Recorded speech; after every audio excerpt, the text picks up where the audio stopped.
ডরের ৩৫তম পর্বে আপনাদের সবাইকে স্বাগত জানাচ্ছি। আমি আরজে কিবরিয়া। 11টা বেজে 20 হচ্ছে সময়। শুনছেন এবিসি রেডিও FM 89.2। এবারের ডরের যাত্রা একটি পরিত্যক্ত ফ্যাক্টরি। যারা পুরো সপ্তাহ জুড়ে আমাদের এই অনুষ্ঠানটি শুনেছেন তারা জানেন, আমরা প্রমোতেই বলেছি এখানে 3 জন মানুষ খুন হয়েছিল। কেন, কিভাবে এবং তার পেছনের রহস্য, সেটা সুমন এবং রেহানের কাছ থেকেই আমরা জানতে পারবো। প্রচন্ড রহস্য ঘেরা এই মৃত্যু কেন, কিভাবে, সেটার খুঁটিনাটি হয়তোবা আমরা সুমন এবং রেহানের কাছ থেকে কিছুটা জানতে পারবো। কিন্তু আমরা যেটা বলতে চাই, এই সপ্তাহে আমরা সেখানে বসেই গভীর রাতে ধারণ করেছি ডরের ৩৫তম পর্ব। এই পর্বে আমাদের সাথে ছিলেন 5 জন শ্রোতা। তাদের জীবনের অধিভৌতিক ঘটনাগুলো নিয়ে রাহাত, রব্বি, আবিদ, জোবায়েদ এবং অনিক। আমরা অনুষ্ঠানের শুরুতেই সুমন এবং রেহানের কাছ থেকে সেখানে যাওয়া এবং এই ফ্যাক্টরির ইন্টারেস্টিং যে বিষয়গুলো সেগুলো সম্পর্কে একটু জানবো এবং তারপর আমরা ধীরে ধীরে ঢুকে যাব ডরে।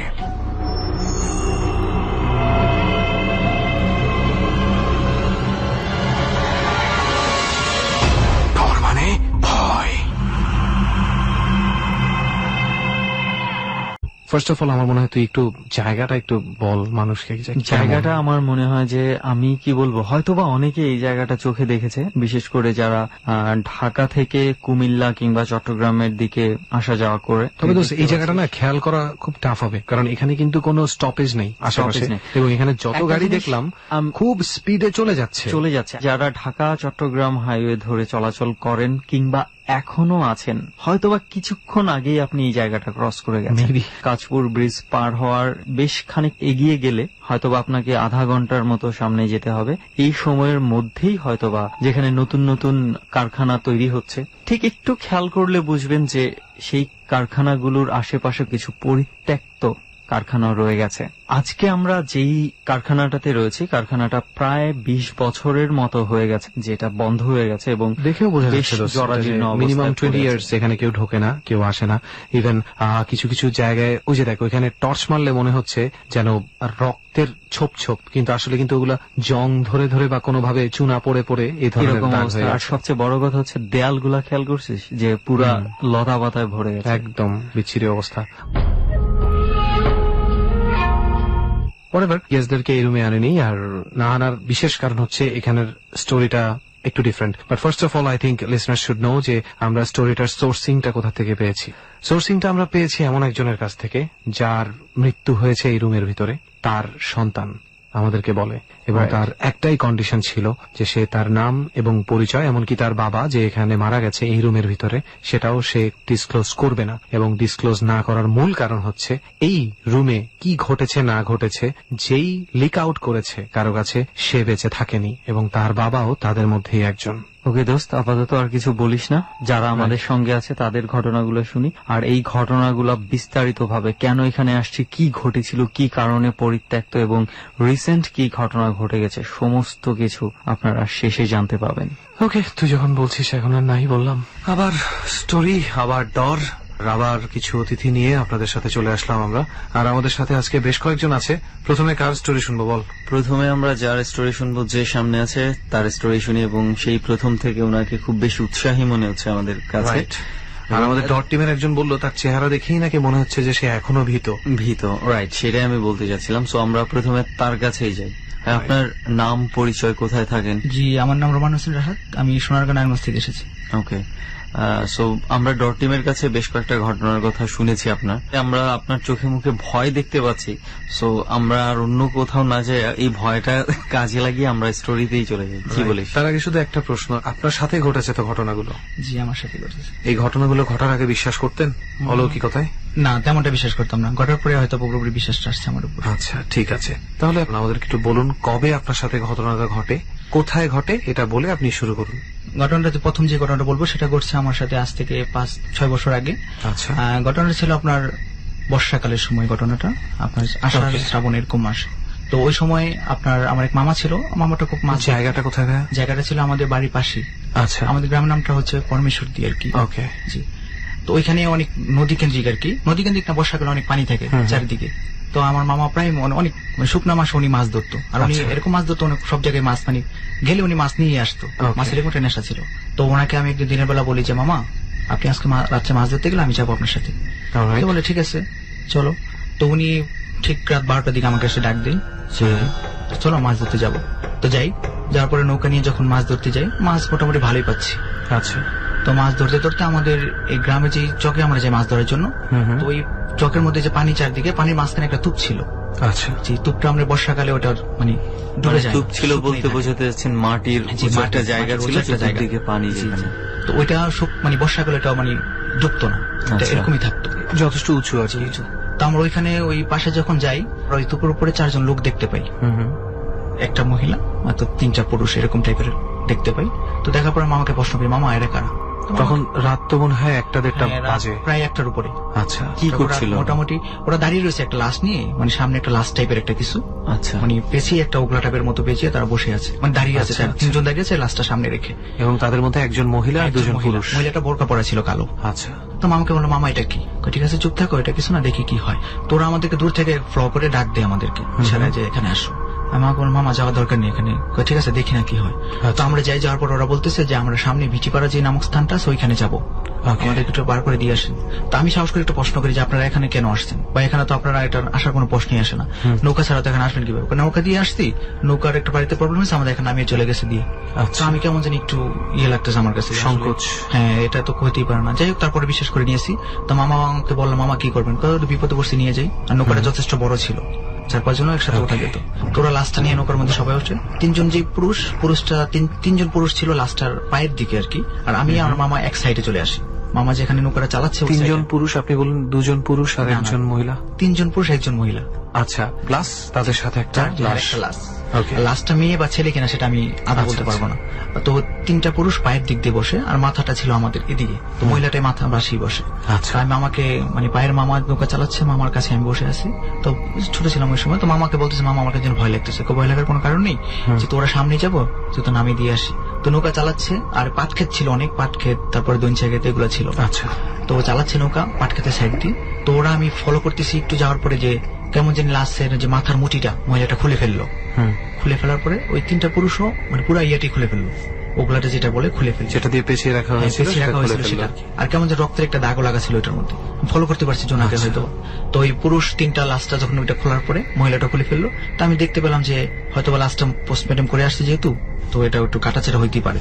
কাছ থেকে যেহেতু ফলো করলাম যে লাস্টের যে নারী বুড়িটা যেটা ছিল, ওইটা পুরুষ 3টা বের করে পানি দিয়ে ধুইছে, যে এরকম আওয়াজ হচ্ছে আর কি, পানি দিয়ে ধোয়া হচ্ছে। পরিষ্কার নারী করতেছে। ভুড়িটাই ধুচ্ছে, এটা আপনি কিভাবে মনে হলো? আমার এরকম মনে হচ্ছে যারা টেনে যখন বের করছে রাবারের মতো, আমি ঠিক ফলো করতে পারতেছি, পেছানো আমি ঠিক ভাবছি আর কি। তোরা দুধছে এরকম মনে হইতেছে, দেখছি একজন মানে খাচ্ছে টাইপের আওয়াজ পাচ্ছি আর কি, কেমন একটা শব্দ। তো এই ভয় পাওয়ার মামাকে আমি বারবার বলতেছি মামা আমার ভয় লাগতেছে, আমি পরে যাবো এরকম ইশারা দিয়ে বলতেছি। মা বলছে চুপ থাক। তো মামাকে পায়ে আমি জড়িয়ে ধরে দিই, মামাকে ইশারা দিয়ে বলি মামা এখানে হাত দিয়ে দেখাই যে মামা ওই দিকে যান, বাম দিকে যে রাস্তা আমাদের পাশে দিয়ে যেতে হবে, ওইখানে একটু থামান।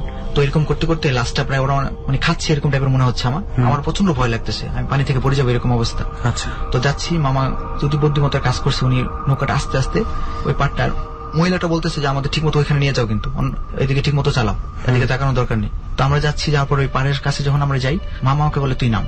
আর Okay. নৌকাটা উনি আড়াআড়ি ভাবে না নিয়ে উনি পিছনে টাইপের নৌকাটা নিয়ে আসে, মানে পিছনে যেখানে দিকটা। যেতে বলেছিল আপনাদেরকে ওখানে না গিয়ে নিয়ে আমরা একটু আপনাদের আগে, সুবিধাজনক আমাদের সুবিধার জায়গায়। জন্য একটা রাস্তায় আমরা নিয়ে, আর ওই রাস্তাটা পাশ দিয়ে যেতে হবে, যেটা আচ্ছা। নালা ছিল ওইটা পার হয়ে যেতে হবে। তো মামা আমাকে ইশারা দেয় আর তুমি নেমে যাও। এটা নৌকার পাড়ে বিরাতে পারে নাই, দূরেই ছিল, যেহেতু আমি পায়ে একটু প্রবলেম, হাঁটতে পারি না। তো আমি লাফ দিই, লাফ দেওয়ার পর একটু যাওয়ার পরে আমি এখানে অজ্ঞান হয়ে যাই, সেন্সলেস হয়ে যায়। আচ্ছা। তো মামা নামের সেন্সলেস হওয়ার আগে আমি শুনতে পাই যেটা ওরা মহিলাটা আমাদের উদ্দেশ্য বলতেছে তোরা বেঁচে গেলি, তোরা নেমে গেলি আর বেঁচে গেলি, এটাই শব্দটা শুনি। তো মামা দৌড় দিয়ে চলে যায়। তো সকালবেলা আমাকে যেটা হয়, সকালবেলা জ্ঞান ফেরার পর আমাকে জিজ্ঞেস করি, মামা বলেছে তোরা এখান থেকে চলে আসছি। পরে বাসা থেকে আরো 2-3 জন লোক নিয়ে আসে, নিয়ে এসে আমাকে নিয়ে যায়, পাশে বাড়ি ছিল। তো নিয়ে যাওয়ার পরে ওই রাতের বেলায় এসে আপনাকে নিয়ে যায়। রাত্রেবেলা এসে নিয়ে যায়। আচ্ছা। তো আমি তো কিছু মনেই নেই আমার, তো নিয়ে যায়। তখন তারপরে ওনারা যখন আসছে তখন কি দেখতে পেয়েছে ওখানে? ওখানে এরা নৌকাকে ফলো করে, শুধু আমাকে নিয়ে চলে গেছে। নৌকা যাচ্ছে সেটা আর মনে নেই, আমার এই অবস্থা দেখে আমাকে নিয়ে চলে যায়। সকালবেলা ওরা এখানে আসে, আমিও সাথে আসি ওদের। এসে আমরা যেটা ফলো করি, যে লাস্টে পেছনে যে ওগুলাটা ওইটা ছিল এবং কিছু রক্তের দাগ ছিল নৌকাটার মধ্যে। নৌকায়। হ্যাঁ, তো নৌকাটা পরে ধুয়ে টুয়ে, নৌকাটার পরে জ্বালানো হয় না, এটা ভেঙে ফেলা হয়। আমাদের একটা হুজুর বলছিল যে এটা চালানোর দরকার নেই, এটা একটু নৌকাটা ভেঙে ফেলা ভেঙে ফেলা হয়, ভেঙে লাকি করে দেওয়া হয় আর কি। তো এটা ছিল আমার প্রথম ঘটনা। এই ঘটনাটার মধ্যে রেহান আমার কয়েকটা বিষয় হচ্ছে মানে খুব মানে একটা কিউরিয়াসিটি আছে। আমার প্রথম কথা হচ্ছে যে ওনাদেরকে যেহেতু তোলা হয়েছে এবং তাদের কিছু একটা উদ্দেশ্য ছিল, তো ওনাদেরকে কিন্তু ওইভাবে কোনো ধরনের কোনো অ্যাটাক বা কোনো ধরনের কোনো কিছু করা হয় নাই। তাহলে তাদের উদ্দেশ্যটা কি ছিল আমি আসলে উদ্দেশ্য কনফিউশনে পড়ে গেছি। উদ্দেশ্য এরকম একটা হতে পারে যে তারা কোনো এক কারণে যে জায়গাটাতে ছিল ওই জায়গাটায় বসে লাশটার যে প্রসেসিংটা তারা করতে চাচ্ছিল, আমি খাওয়া বলবো না কারণ উনি নিজেই শিওর না যে আসলেই খাচ্ছিল কিনা, তো যে প্রসেসিংটা করতে চাচ্ছিল ওটা হয়তো পানি বা মাটির কারণে পসিবল হচ্ছিল না। আর এছাড়া আরেকটা ব্যাপার হতে পারে যে তারা কোনো একভাবে ওইখানে স্টাক ছিল এবং একটা মাধ্যম দরকার ছিল কোনো না কোনোখানে যাওয়ার জন্য। এমন হতে পারে ওরা যেই জায়গাটার মধ্যে ছিল ওদের হয়তো বা তাদেরকে সরাসরি করার মতো কোনো উপায় ছিল না, উপায় ছিল না। সেটাও হতে পারে, জানি না আমরা। যাই হোক, এটা নিশ্চয়ই একমাত্র ঘটনা না যেটা আপনার সাথে ঘটেছে। না, আরো আরেকটা ঘটনা আছে আমার সাথে, নিজের সাথেই ঘটে। সেটা কবে ঘটে? তার বছর খানিক পরে হবে, 1 বছর। এই ঘটনার সাথে কি কোনোভাবে সম্পর্কিত? না, এটার সাথে সম্পর্কিত আমি জানি না, কিন্তু ঘটনা এটা ডিফারেন্ট টাইপের, মানে ওটা একটু আলাদা। তাহলে একটু শুনি আমরা শুরু থেকেই। ঘটনা যেটা ঘটছে, আমার একটা ফ্রেন্ড ছিল, সে ফ্রেন্ড জুবাইর নাম, ওর একটা মামি ছিল, মানে পাশে যেহেতু ওর মামাকে বিয়ে করানো হয়েছে, তো ওখানে বেশিরভাগই রাতে যাইতো ওই মামিকে আনার জন্য। তো একটু ঝগড়া টঝগড়া হয়েছিল ওর মামি নিয়ে ওর মামা সম্পর্কে, তো আমাকে আর ওকে পাঠানো হয় মামিকে আনার জন্য। তো আমরা যাই, রাস্তাটা ছিল 3 কিলোমিটার দূরত্ব এরকম, আর ওটা এরকম ছিল গাড়ির কোনো রাস্তা ছিল না, চক দিয়ে আমার যেতে হবে। এটা যেখানে যে মানে এখন পর্যন্ত এই চকে, আচ্ছা, এখন পর্যন্ত গাড়ির রাস্তা এখনো হয়নি। তো আমরা এই সন্ধ্যার সময় যে চলে গেছি, কোনো সমস্যা হয়নি। তো যেতে যেতে প্রায় রাত 8:30 9টা এরকম বেজে গেছে। তো আমরা যখন খাওয়া দাওয়া করছি ওখানে, যে প্রায় 11টা 11:30 এরকম বাজে, তখন একটা খবর আসলো যে ওই আমার ফ্রেন্ড জুবাইর ওর মামির মামা মারা গেছে। আমরা গিয়ে শুনতে পাই, মানে শুনতে কি আমরা যখন একটু রেস্ট নেই তারপরে খবরটা মানে যেই মামির বাসায় আপনারা যাচ্ছিলেন সেই মামির মামা মারা গেছে। তো আমার ফ্রেন্ড যেহেতু গেছে জুবাইর, তাকে যেতে হবে। আর আমার এরকম ছিল, আমার মানে পরের দিন এক্সাম ছিল, যেহেতু আমার আশা করতে হবে। তো আমি ওকে বলি তোরাই যা, তোর বাড়ির সবাই চলে গেছে আর কি। আমার ফ্রেন্ড জুবাইর, ওর মামি, তারপর মামির যে কাকা আঙ্কেল সবাই চলে গেছে। আচ্ছা, তো ওরা কাকা বলছিল যে আমি তাহলে তোমাকে আগে দিয়ে আসি। আমি বলবো না, আমাদের একটা বিপদ, আমাকে আগে দিতে হবে না, আমি একা যেতে পারবো। আর রাতটা যেহেতু জোনাক টাইপের, সমস্যা নেই। তো ওরা চলে যায়, 12টার দিকে আমি রওনা দিই। তো আমাকে হাঁটতে হবে আপনার 3 কিলোমিটার রাস্তা চকটা, আর চকের সাইডে ছিল একটা নদী। নদী বলতে খাল, অনেক লম্বা একটা খাল চলে গেছে এটা, আর দুই পাশে অনেক বড় বড় চক, আশেপাশে কোনো গ্রাম নেই।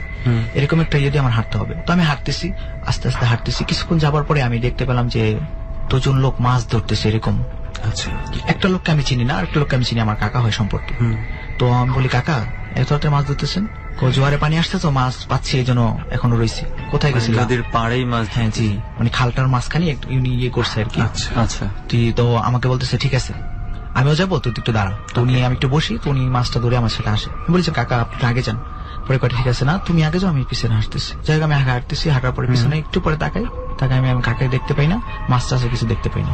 একটু ভয় ঢুকে গেলো আমার মনে, যে আসলে কি হচ্ছে। মানে আপনারা দুজন এভাবে হাঁটা শুরু করেছিলেন যে আপনি সামনে যাচ্ছেন, উনি পেছনে পেছনে মাছ নিয়ে আসতেছিল, কিন্তু একটু পরে যখন পিছনে তাকাই অনেক আর দেখতে পাই না। আচ্ছা, তো একটু ভয় ঢুকে গেছে মনের ভিতরে। একটু সামনে যখন আবার যাচ্ছি, যাওয়ার পরে আমি দেখতে পেলাম যে খালের ওই পাশে 4-5টা লোক একটা খাটিয়া লাশের কাঁধে করে নিয়ে আসছে। আমার এরকম মনে হলো যে লাশটা হয়তো বা ঢাকা থেকে কোথাও থেকে মারা গেছে, রাত্র করে গ্রামে যেহেতু তারা নিয়ে যাচ্ছে আর কি, এরকম টাইপের। তো আমি দেখতে পেলাম যে লাশটা ওরা কাঁধে করে নিয়ে নদীর এপার আসছে, মানে খালের এপার আসছে, এসে আমার সামনে দিয়ে চলে গেল। তো আমি কিছু জিজ্ঞাসা করার ইয়েও পাইনি, ওরা আমাকে কিছু বলেনি। তো একটু দূরে যাওয়ার পরে আমি আর লাশটা দেখতে পাইনি, জোনাকের মধ্যে অদৃশ্য হয়ে গেল। ওই লোকগুলোকে দেখতে পাইনি, কাউকে দেখতে পাইনি, সবাই অদৃশ্য হয়ে গেল। তো এটাও আমার মানে ভয় পাচ্ছি। আর একটা দোয়া আমি শিখাছিলাম, আমার দাদা শিখিয়ে গেছে, যে দোয়াটা পড়লে হয়তো কখনো এরকম হবে না, দোয়াটা পড়তে থাকি। তো একটু সামনে যখন যাই, তো দেখি আপনার দানের সময় যেতে ছিল, তো দান আপনার একটু দূরত্ব ক্ষেত যেহেতু চকে ছিল, তো দান কেউ নিত না। চকের মধ্যে দান তারা রাত্রিবেলা সিদ্ধ করতো, রাত্রিবেলা ওইখানে। আচ্ছা, তো আমার এরকম লোক কেউ দান পাহারা দিচ্ছে, হয়তোবা এরকম একটা লোক সিগারেট খাচ্ছে, বসে পাহারা দিচ্ছে। আমি যে দিয়েছিলাম, আমি যাচ্ছি, উনি আমার পিছন থেকে, মানে মুখ অন্যদিকে ওনার, আমি পিছনের দিকটা দেখতে পাচ্ছি। তো ওইখানে যাওয়ার পরে আমি বলি কে? তো উনি আমার যখন ফেরার পরে ওনার চেহারাটা আমি দেখতে পাই না, ওনার চেহারা চুল দিয়ে ঢাকা, আর কেমন যেন শরীরের ভিতরে লোমটুম টাইপের এরকম কিছু, মানে ভয়ার্থক একটা কি বলছে। ওনার গায়ে কি কাপড় ছিল? ওনার গায়ে কাপড় ছিল সেটা আমি ফলো করিনি, কিন্তু লোমের মধ্যে কেমন যেন একটা ছিল এরকম টাইপের। আর উনি পড়ছিল আপনার যে নাড়া ছিল না, ওটা বলে ওগুলোর পাশে একটু অন্ধকার ওনার গায়ে পড়ছিল, পুরোপুরি ফলো করতে পারিনি।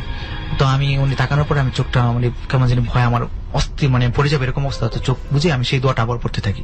পড়ার পরে যখন চোখটা মিলিয়ে দেখি আর কিছু নেই, যাক স্বাভাবিক হয়ে গেছে। তো আমি যাচ্ছি, যাওয়ার পর আমার যখন বাড়ির কাছাকাছি এর আগে একটা পুকুর পড়ে খালের পাশে, তো এই পুকুরে পাড় দিয়ে গেলে হয়তো বা ভালো, কারণ ওই পুকুরে সাইড দিয়ে যদি আমি যাই, যেহেতু সন্ধ্যা থেকে বৃষ্টি হয়েছে আর ক্ষেত্রে একটু ভিজা, আর আমার যেহেতু একটু প্রবলেম, আমি লাঠি না হাঁটতে গেলে আমার লাঠিটা ওইখানে টেপে যায়, জি, তো আমার যেতে পারবো না। এই জন্য আমি এর পাড়টাই বেছে নিলাম। পাড়টা আমি আগেও জানতাম যে এই পাড়টা একটু ভয়ানক, তারপর আমি পাড় দিয়ে যাবো, একটু সাহস নিয়ে আমি যাচ্ছি আর কি। আমি ওইখান থেকে যাবো, আমি প্যাকের মধ্যে যদি আমি ডেবে যাই তাহলে যেতে পারবো না। রাইট।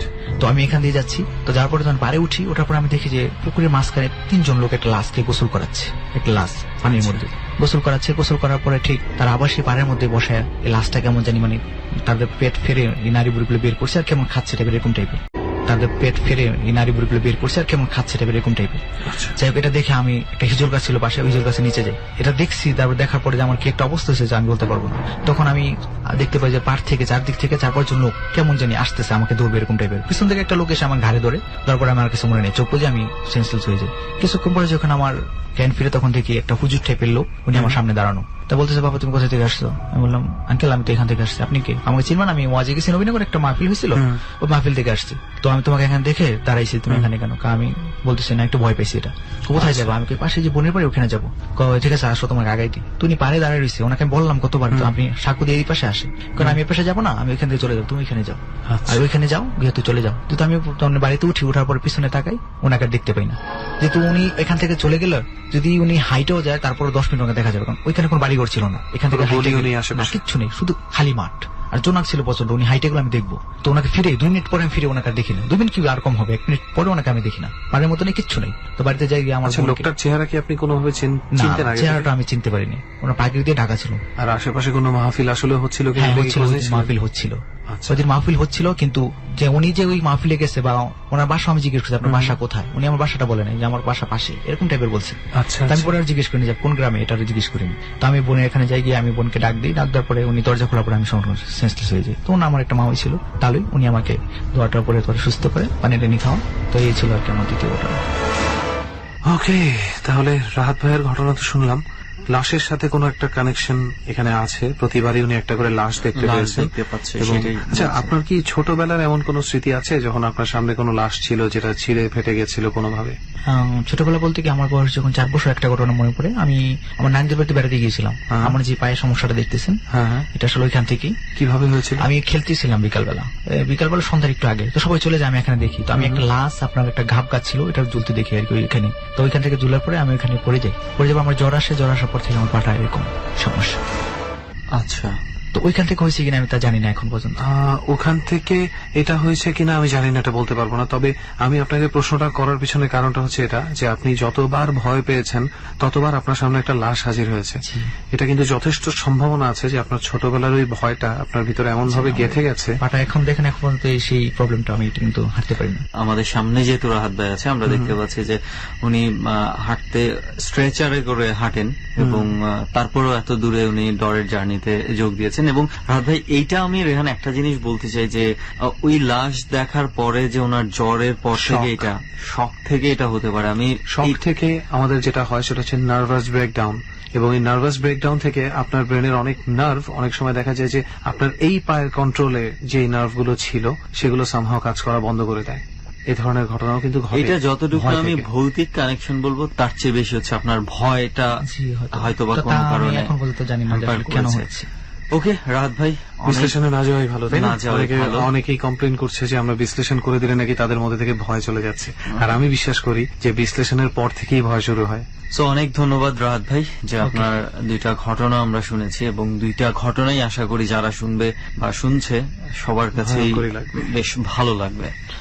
বেশ কিছু ঘটনা তো শোনা হয়ে গেছে, এবং আরো কিছু ঘটনা অপেক্ষা করছে, এবং আমরা আরো বেশি এক্সাইটেড আছি যে আরো নতুন নতুন কিছু পাবো, আরো বেশি ভয়ঙ্কর কিছু পাওয়া যায় কিনা। যাই হোক, আমাদের সাথে এখন যে আছে তার পরিচয়টা আমরা তার কাছ থেকেই শুনি। ভাইয়া নাম? রাব্বি, আমি মিরপুর থেকে এসেছি। আজকে যে আমার এক্সপিরিয়েন্স গুলো আপনাদের সাথে আমি শেয়ার করতে যাচ্ছি, সেটা আমি জানি না আমার ফ্যামিলি রিলেটেড কিনা, তবে এটুকু সত্যি যে আমার ফ্যামিলি, আমার বাবা, কাকা, ফুপি, মানে দাদা দাদি যারা আছে সবার সাথেই আমি যে বাড়িতে আমি এক্সপিরিয়েন্স গুলো হয়েছে, সেখানে তাদের সাথেও বেশ কিছু এক্সপিরিয়েন্স আছে তাদের। মানে আপনি বলতে চাচ্ছেন যে মেবি আপনার ঘটনার সাথে আপনার একটা পারিবারিক সম্পর্ক থাকতে পারে? দ্যাটস রাইট, একটা পারিবারিক সম্পর্ক থাকতেই পারে। তো সেই সম্পর্কটা কি এখনো কন্টিনিউ চলছে, নাকি এটার এন্ড হয়েছে? না, এখন আসলে আমাদের ফ্যামিলির কেউই মানে বাড়িতে শুধু দাদা দাদি আছে আর ওকে, তাহলে আমরা এটা না যাই, এখন আমরা শুরু থেকে মনে হয় শুনলে বিষয়টা ভালোভাবে বুঝতে পারবো। রাইট, যেটা বলতে চাচ্ছিলাম যে যদি সেরকম কোনো ভাইটাল ঘটনা থেকে থাকে আপনার পরিবারের সাথে যেটা আগে ঘটেছে, সেটা দিয়ে আমরা শুরু করি। কাহিনীটা হচ্ছে এরকম যে আমাদের বাড়ির পাশে বিভিন্ন ধরনের অনুষ্ঠান হয়। তো একদিন রাত্রেবেলা এটা কোথায়, আমরা একটু যদি এটা হচ্ছে জায়গাটা আমাদের বাড়িটা হচ্ছে পটুয়াখালীতে, মির্জাগঞ্জ এবং কলাগাছিয়া। গ্রামটা এখন আপাতত মোটামুটি একটু উন্নত, কিন্তু তখনকার সময় ছিল একদম অজপাড়া। ওকে, তো যে জিনিসটা দেখা যাচ্ছে যে মানে তারা বাড়ির পাশে একটা অনুষ্ঠানে যাচ্ছিলেন। তো অনুষ্ঠানে যাওয়ার পথে যে আমার দাদা দাদি এবং 2টা ফুপু যাওয়ার পথে তারা অদ্ভুত কিছু আওয়াজ শুনতে পাচ্ছিলেন, এবং দেখা গেছে তাদের কাছে টর্চ ছিল।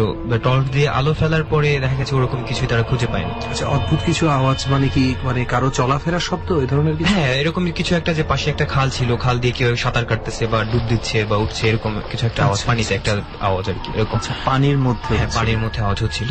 তো কিন্তু যখন তারা লাইট মারতেছিল, যে পানির মধ্যে আওয়াজ হলে অবশ্যই পানি নড়বে, তাই না? হ্যাঁ, তো right, দেখা যাচ্ছিল যে পানিটা ওইভাবে কিছু নড়তেছিল না। তো এই কাহিনী ঘটার পরে তারপর ওইভাবে কিছু নোটিস করে, তারা অনুষ্ঠানে যায়, অনুষ্ঠান থেকে আসে বাসায়। তো পরবর্তীতে যেটা দেখা যায় যে আমার যে ফুপিটা, আমি নামটা নাই উল্লেখ করি, তো ওই যে ফুপিটা, তার মধ্যে বিশেষ কিছু মানে অ্যাবনর্মাল অ্যাক্টিভিটিস দেখা যাচ্ছে, যে চুপচাপ বসে থাকে, রাত্রে মানে চিৎকার চেঁচামেচি করে, হঠাৎ করে মানে খারাপ বিহেভ করে সবার সাথে, এই ধরনের বেশ কিছু অ্যাক্টিভিটিস তার মধ্যে দেখা যায়। কিন্তু উনি তো একা যাচ্ছিল কি? না, 4 জন ছিলেন। 4 জন ছিল। তার মধ্যে থেকে ওনার শুধু সমস্যা হচ্ছে, বাকি 3 জনের কিছু হয়নি। এক পর্যায়ে দেখা যায় যে সে মানে ফ্যামিলিতে আদারওয়াইজ যারা মেম্বার্স রয়েছে তাদের সাথে খারাপ বিহেভ করতে শুরু করে। তো এই খারাপ বিহেভের এক পর্যায়ে সে আমার দাদুর সাথে, মানে তার বাবার সাথে এই ধরনের একটা বিহেভ করে যে সে কিছু একটা দ্বারা অ্যাটাক হয়েছে, এবং তার কণ্ঠর মধ্য দিয়ে সে যে তাকে অ্যাটাক করেছে সে বলতেছিল যে সে তাকে নিয়ে যাবে এবং কোনোভাবেই তাকে ওইভাবে রাখা যাবে না, এরকম কিছু একটা। আচ্ছা, এই ক্ষেত্রে মানে ওনার কি ভয়েস চেঞ্জ হয়েছিল? না, ভয়েস চেঞ্জ না, ভয়েস ঠিকই ছিল, বাট কিন্তু বোঝাই যাচ্ছিল যে কথাগুলো আসলে তার নয় ছিল। কারণ বাবার সাথে তো তুই বা এরকম দিবি না কেন, হ্যাঁ এরকম কোনো ব্যবহার যে করা সম্ভব না, যেহেতু আমার দাদা অত্যন্ত রাগী। তো পরবর্তীতে দাদু এই যে এরকম ব্যবহার করার কারণে মারধর করে, মানে বিভিন্ন ধরনের। তো মানে আপনার ফুপুকে আপনার দাদু মারধর করে, মানে শাসন করার চেষ্টা করে যে তুমি কেন এমন ব্যবহার করছো, পাগলামি করতেছো আর কি। আচ্ছা, তো এক পর্যায়ে বিভিন্ন। বয়সটা কত ছিল তখন? তখন ফুপি ইন্টার ফার্স্ট ইয়ার বেবি পড়তেছিল।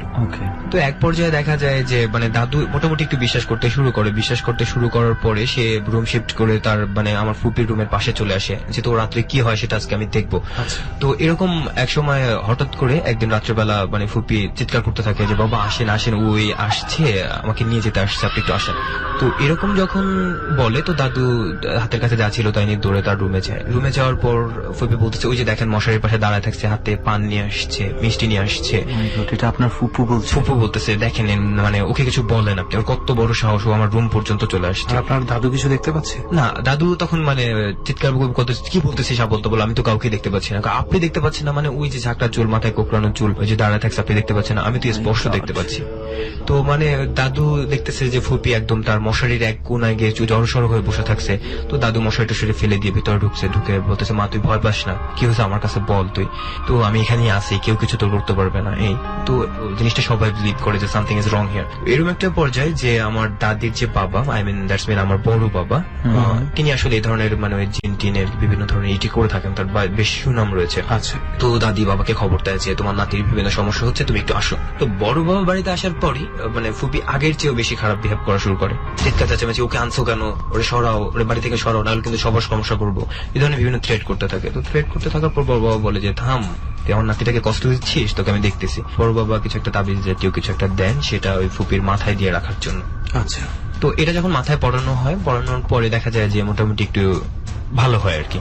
তো ভালো হওয়ার পর তো কিছুদিন বড় বাবা থাকার পরে আসলে চলে যায়। তো ওই ফুপি মাথা আঁচড়ানোর সময় জানি না সে নিজে ইচ্ছা করে করেছিল কিনা নাকি অসাবধানতা বশত কিছু একটা হয়েছিল, তার মাথা থেকে ওই তাবিজটা যেকোনো ভাবে সরে গেছে। তো সরে যাওয়ার পরই আবার অ্যাক্টিভিটিসটা মানে আবার আগের মতো শুরু হয়। তো শুরু হওয়ার পর আবারও সেই একই তাণ্ডব, রাত্রেবেলা চিৎকার চেঁচামেচি, দিবে না কেন, পরবর্তীতে এখন বলতেছি এখন দিয়ে দে, না হলে কিন্তু পরবর্তীতে আরো ঝামেলায় পড়বি। তো এরকম কিছু একটা বড় বাবাকে আবার আবারও খবর দেওয়া হয়েছিল যে আপনি আবার একটু আসেন। তো তিনি আসবেন, যে আজকে কালকের মধ্যে চলে আসবেন। তো এরকম সকালবেলা একদিন ফুপি মানে বাসা থেকে বেরোচ্ছে, দাদি রান্না করে কিচেনে কাজ করতেছিল। তো ফুপি দাদিকে বলতেছিল যে মা আমি ফ্রেশ হতে যাই। দাদি বললো যে এটা ফ্রেশ হতে যাবে, বাসার মধ্যেই তো আছে সবকিছু, তো বাইরে যাচ্ছিস কেন? না মা আমি একটু পুকুর পাড়ের দিকে যাই। পুকুর পাড়ের দিকে যাবি? তো দাদি তো কাজ করতেছিলেন, ওইভাবে নোটিস করেনি যে পুকুর পাড়ে যাচ্ছে বা কাজে যাচ্ছে। তো প্রথম একবার বলছে যা মা আমি কিন্তু যাচ্ছি পুকুর পাড়ে মুখ ধুতে। সে আবারও বললো তাহলে যা, তারপর আবার মা আমি কিন্তু সত্যি যাচ্ছি পুকুর পাড়ে মুখ ধুতে। তো এই তিনবার যখন বললো তো স্বাভাবিকভাবে দাদি একটু মানে রেগে গেছে, যাবি যা, জন্মের যাওয়া যাচ্ছিস নাকি? আচ্ছা, মানে একটু বিরক্ত হয়ে যাবি যা, এতবার বলার কি আছে? এতবার বলার কি আছে? আর তো ফুপি দাদির দিকে তাকে একটা হাসি দিয়ে চলে গেল। চলে যাওয়ার পর হঠাৎ করে ঘন্টাখানেক হয়ে গেছে নিখোঁজ, কোথাও দেখতে পাচ্ছে না। তো নেই দেখার পরে সবাই খোঁজাখুঁজি শুরু করলো কোথায় গেল। তো এই ধরনের ব্যাপারটা তো সবাই জানতো যে এর সাথে এরকম ঝামেলা হচ্ছে। তো তারা আশেপাশে বিভিন্ন ধরনের যে গাছ টাছ, জিনারা যেসব গাছ টাছ ইউজ করে, বড় উঁচু গাছ, মানে বিভিন্ন ধরনের এসব জায়গা খোঁজ করতে শুরু করে, কিন্তু কোথাও কোনো খোঁজ খবর পাওয়া যাচ্ছিল না। তো যখন আনুমানিক 10টা-11টা বাজে ছাত্ররা স্কুলে যাচ্ছিল, পুকুর পাড় দিয়ে যাচ্ছিল, তো তখন তারা দেখে যে পুকুরের মাঝখানে মানে আমার পুপির লাশটা ভেসে উঠছে। তো ভেসে উঠছে পর তারপর মানে তাকে ওখান থেকে তোলা হয়, যেটা নোটিস করা যায় তার 2 কানে, নাকে এরকম জায়গায় মানে বিভিন্ন ধরনের ক্ষত রয়েছে, এবং সেই ক্ষত দিয়ে রক্ত পড়তেছিল, কাঁচা রক্ত। আমরা সাধারণত যেটা জানি যে একটা মানুষ মারা যাওয়ার পর তার রক্তগুলো শিথিল হয়ে যায়, কণিকাগুলো জমাট ধরে যায়, কিন্তু তার ক্ষেত্রে যে কেন এরকমটা হচ্ছিল আমি আসলে বুঝতে পারতেছিলাম না। আচ্ছা, তখনও রক্ত পড়ছিল? হ্যাঁ, তখন রক্ত পড়ছিল। তারপর তাকে গোসল করানোর পর, তারপর তাকে কাপড়ে মোড়ানোর পরে ওই কাপড় ভিজে যাচ্ছিল, রক্ত থামছে না। এটা একটা অস্বাভাবিক বিষয়। আচ্ছা, এটা কি মানে কোন রকম কোন পোস্টমর্টেম তো তখন না, আসলে আমাদের ফ্যামিলিটা জাস্ট পোস্টমর্টেম করবে, একটা লাশ কাটাছেড়া করবে, তিনি পুলিশি ঝামেলা এসব থেকে আমাদের ফ্যামিলিটা সাধারণত দূরে থাকারই চেষ্টা করে। যাই হোক, এটা তো শুনলাম আপনার ফুপুর সাথে যেটা ঘটেছিল, আপনার ফ্যামিলির একজনের সাথে। আপনি কি কোনোভাবে নিজের সাথে ঘটা ঘটনাকে এটার সাথে রিলেট করেন? রিলেট করি না, তবে রিলেটেড আমি কোনো ওয়ে খুঁজে পাচ্ছি না যেটা দিয়ে আমি রিলেটেড করতে পারি। বাট আমি জাস্ট এতটুকু সিমটমস পাচ্ছি, সেটা হচ্ছে যে আমার ফ্যামিলি থেকে সবসময় সবাইকেই বলা হয় যে একটু সাবধানে থাকার চেষ্টা করো, খারাপ জিনিস এড়িয়ে থাকার চেষ্টা করো। যাই হোক, রিলেশনটা আমরা পরে দেখবো। ফার্স্ট অফ অল লেটস আপনার স্টোরিটা, হোয়াট হ্যাপেন্ড উইথ ইউ। আমার স্টোরিটা 2010 সালের দিকে। তখন আমি ইন্টার সেকেন্ড ইয়ার স্টুডেন্ট।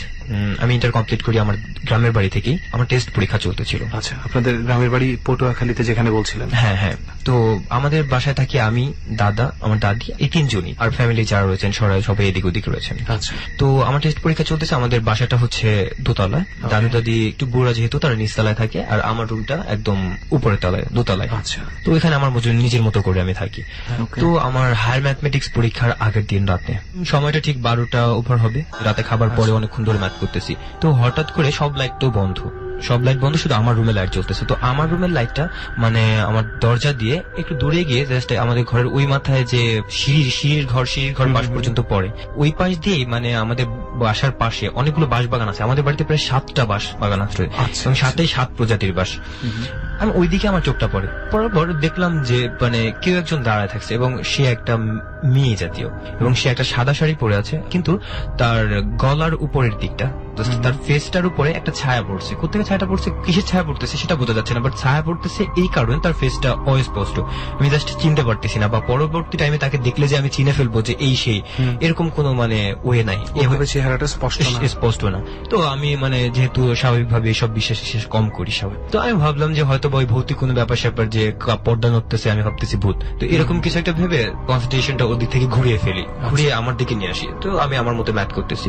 তো কিছুক্ষণ পর আবার আমার মানে আমি একটা জিনিস একটু ক্লিয়ার হয়ে নেই, আপনার রুম থেকে পজিশনটা আপনি কোথায় ঠিক দেখতে পেয়েছিলেন, এটা আমি ক্লিয়ার না। আসলে আমার রুম থেকে আমার ঘরের অপর প্রান্তে আর কি, দোতলারই অপর সাইডে। সেটা কি একটা বারান্দা বা করিডোর হয়ে গেছে? করিডোরের মতো। আচ্ছা, করিডোরের পাশে একটা জানালা আছে, এই পর্যন্ত। সেই জানালা থেকে আপনি তাকে বাইরে দেখতে পাচ্ছিলেন? না, ওই ঘরের ভিতরে দেখতে পেয়েছেন? হ্যাঁ, তো আমাদের ঘরটা মোটামুটি বড়, তো আমার থেকে প্রায় 30 হাতের মতো দূরে।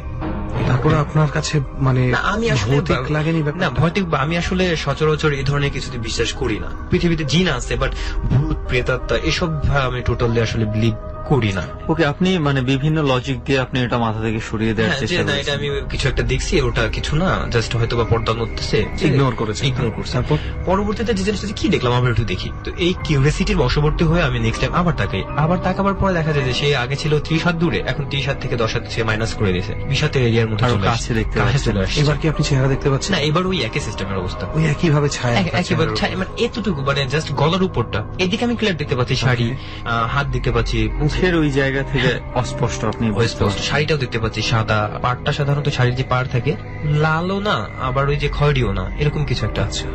তো এরপর যে জিনিসটা ঘটে যে মানে আমি আবার ওই জিনিসটা উড়াই দিয়েছি, ওইদিকে তাকাবো না, না তাকালে তো আর আমার কিছু হচ্ছে না, ওকে, তাকাবো না, আমি আবার অঙ্ক করা শুরু করি। এবারে পর্যায়ে যেটা দেখা যায় যে আবার আমি মানে আবার একটু তাকাচ্ছি, দেখি ওইখান থেকে চলে গেছে মেবি। এবার যদি মানে ওই সময় মাথার মধ্যে ভ্রম ছিল, এবার হয়তো বা ওটা ক্লিয়ার হয়েছে, তো মানে আমি আবার তাকাই। আবার তাকাবার পর দেখলাম যে সে একদম আমার মানে যে আমার রুমে ঢোকার দরজার পাশে চলে আসছে, আমার কাছ থেকে হাইস্ট 4 হাতের মতো দূরে। ও মাই গড।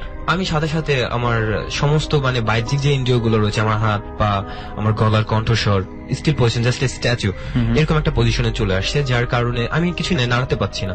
মানে জোরে চিৎকার দিচ্ছি, দাদা দাদিকে ডাক দিচ্ছি, বাট আমার গলা, আমি ডাক দিচ্ছি ঠিক আছে, কিন্তু আমার গলা থেকে কোনো সাউন্ড বেরোচ্ছে না। এবার আমি মানে মাথার মধ্যে বিভিন্ন ধরনের বুদ্ধি করতে থাকি যে আমি কলম আছে আমার কাছে স্টিলের স্কেল রয়েছে, তো এগুলো আমি টাচ করতে পারলে হয়তো আমার মানে একটা সুফল পেতে পারি। মানে ওই যে একটা ট্রেডিশনাল কথা আছে, হ্যাঁ, যে লোহার লোহার হইলে, কাছে হ্যাঁ, হ্যাঁ। ওকে, তো এরা যখন চেষ্টা করতে দেখেছি যে আমার হাত এরকম টেবিলের উপর রাখা, স্কেলটা আমার পাশেই, বাট যে আমি স্কেলটা টাচ করবো এরকম কোনো ক্ষমতা আমার মধ্যে কাজ করতেছে না, আমি পারতেছি না। তো কলম ছিল হাতে, হাত থেকে কলমটাও পড়ে গেছে, মানে নিজেকে খুব অসহায় লাগতেছিল। কি করব যে তাহলে আমি তখন ওই অস্তিত্বটা কোথায়? অস্তিত্ব ওদিকে, তো আমি মানে ওই যে ওদিকে তাকে যে মাথাটা ঘুরাইছি, ও কোথায় আছে আমি তা কিছু জানি না, আমার ঘাড় ঘোরানোর মতো শক্তি।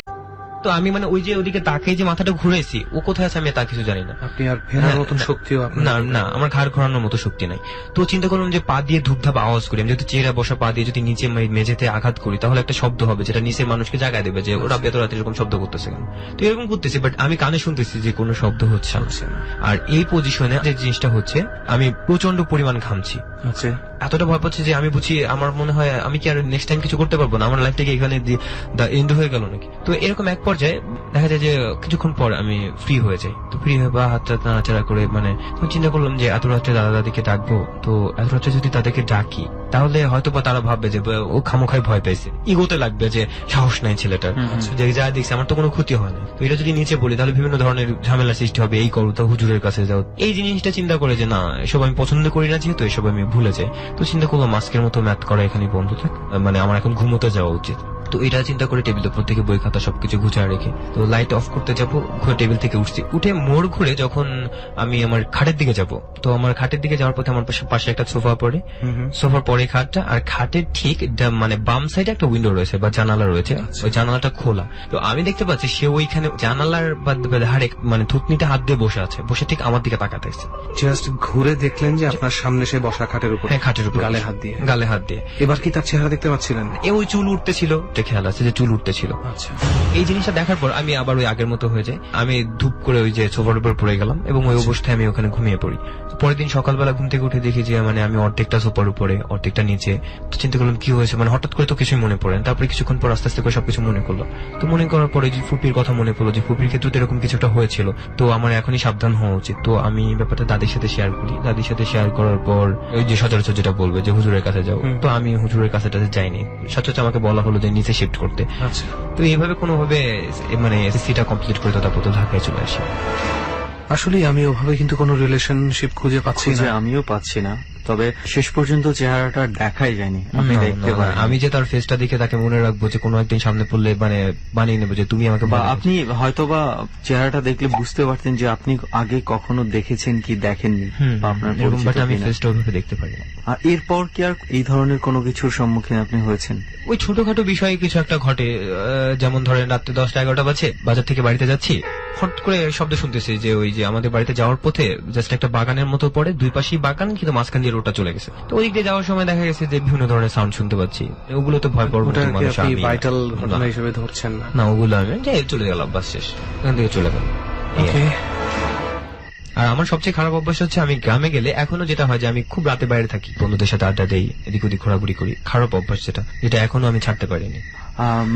গ্রামের কথা যখন আপনি বললেন, যে এই ক্ষেত্রে আমার একটা ঘটনা কিছুদিন আগে ঘটেছে আমার পরিচিত একজনের সঙ্গে। সে খুব মোটরসাইকেল নিয়ে ঘুরতে খুবই পছন্দ করে। আচ্ছা, রাতের বেলা বিভিন্ন জায়গায় মনে কর যে 8টা-9টার পর গ্রামে একটু রাত হয়ে যায় এবং 10টা-11টার দিকে মোটামুটি ভালোই একটু আচ্ছা, গভীর হয়ে যায়। তো ওখানে সে গ্রামের দিকে এই সময়টাতে মোটরসাইকেল নিয়ে ঘুরতে খুবই পছন্দ করে।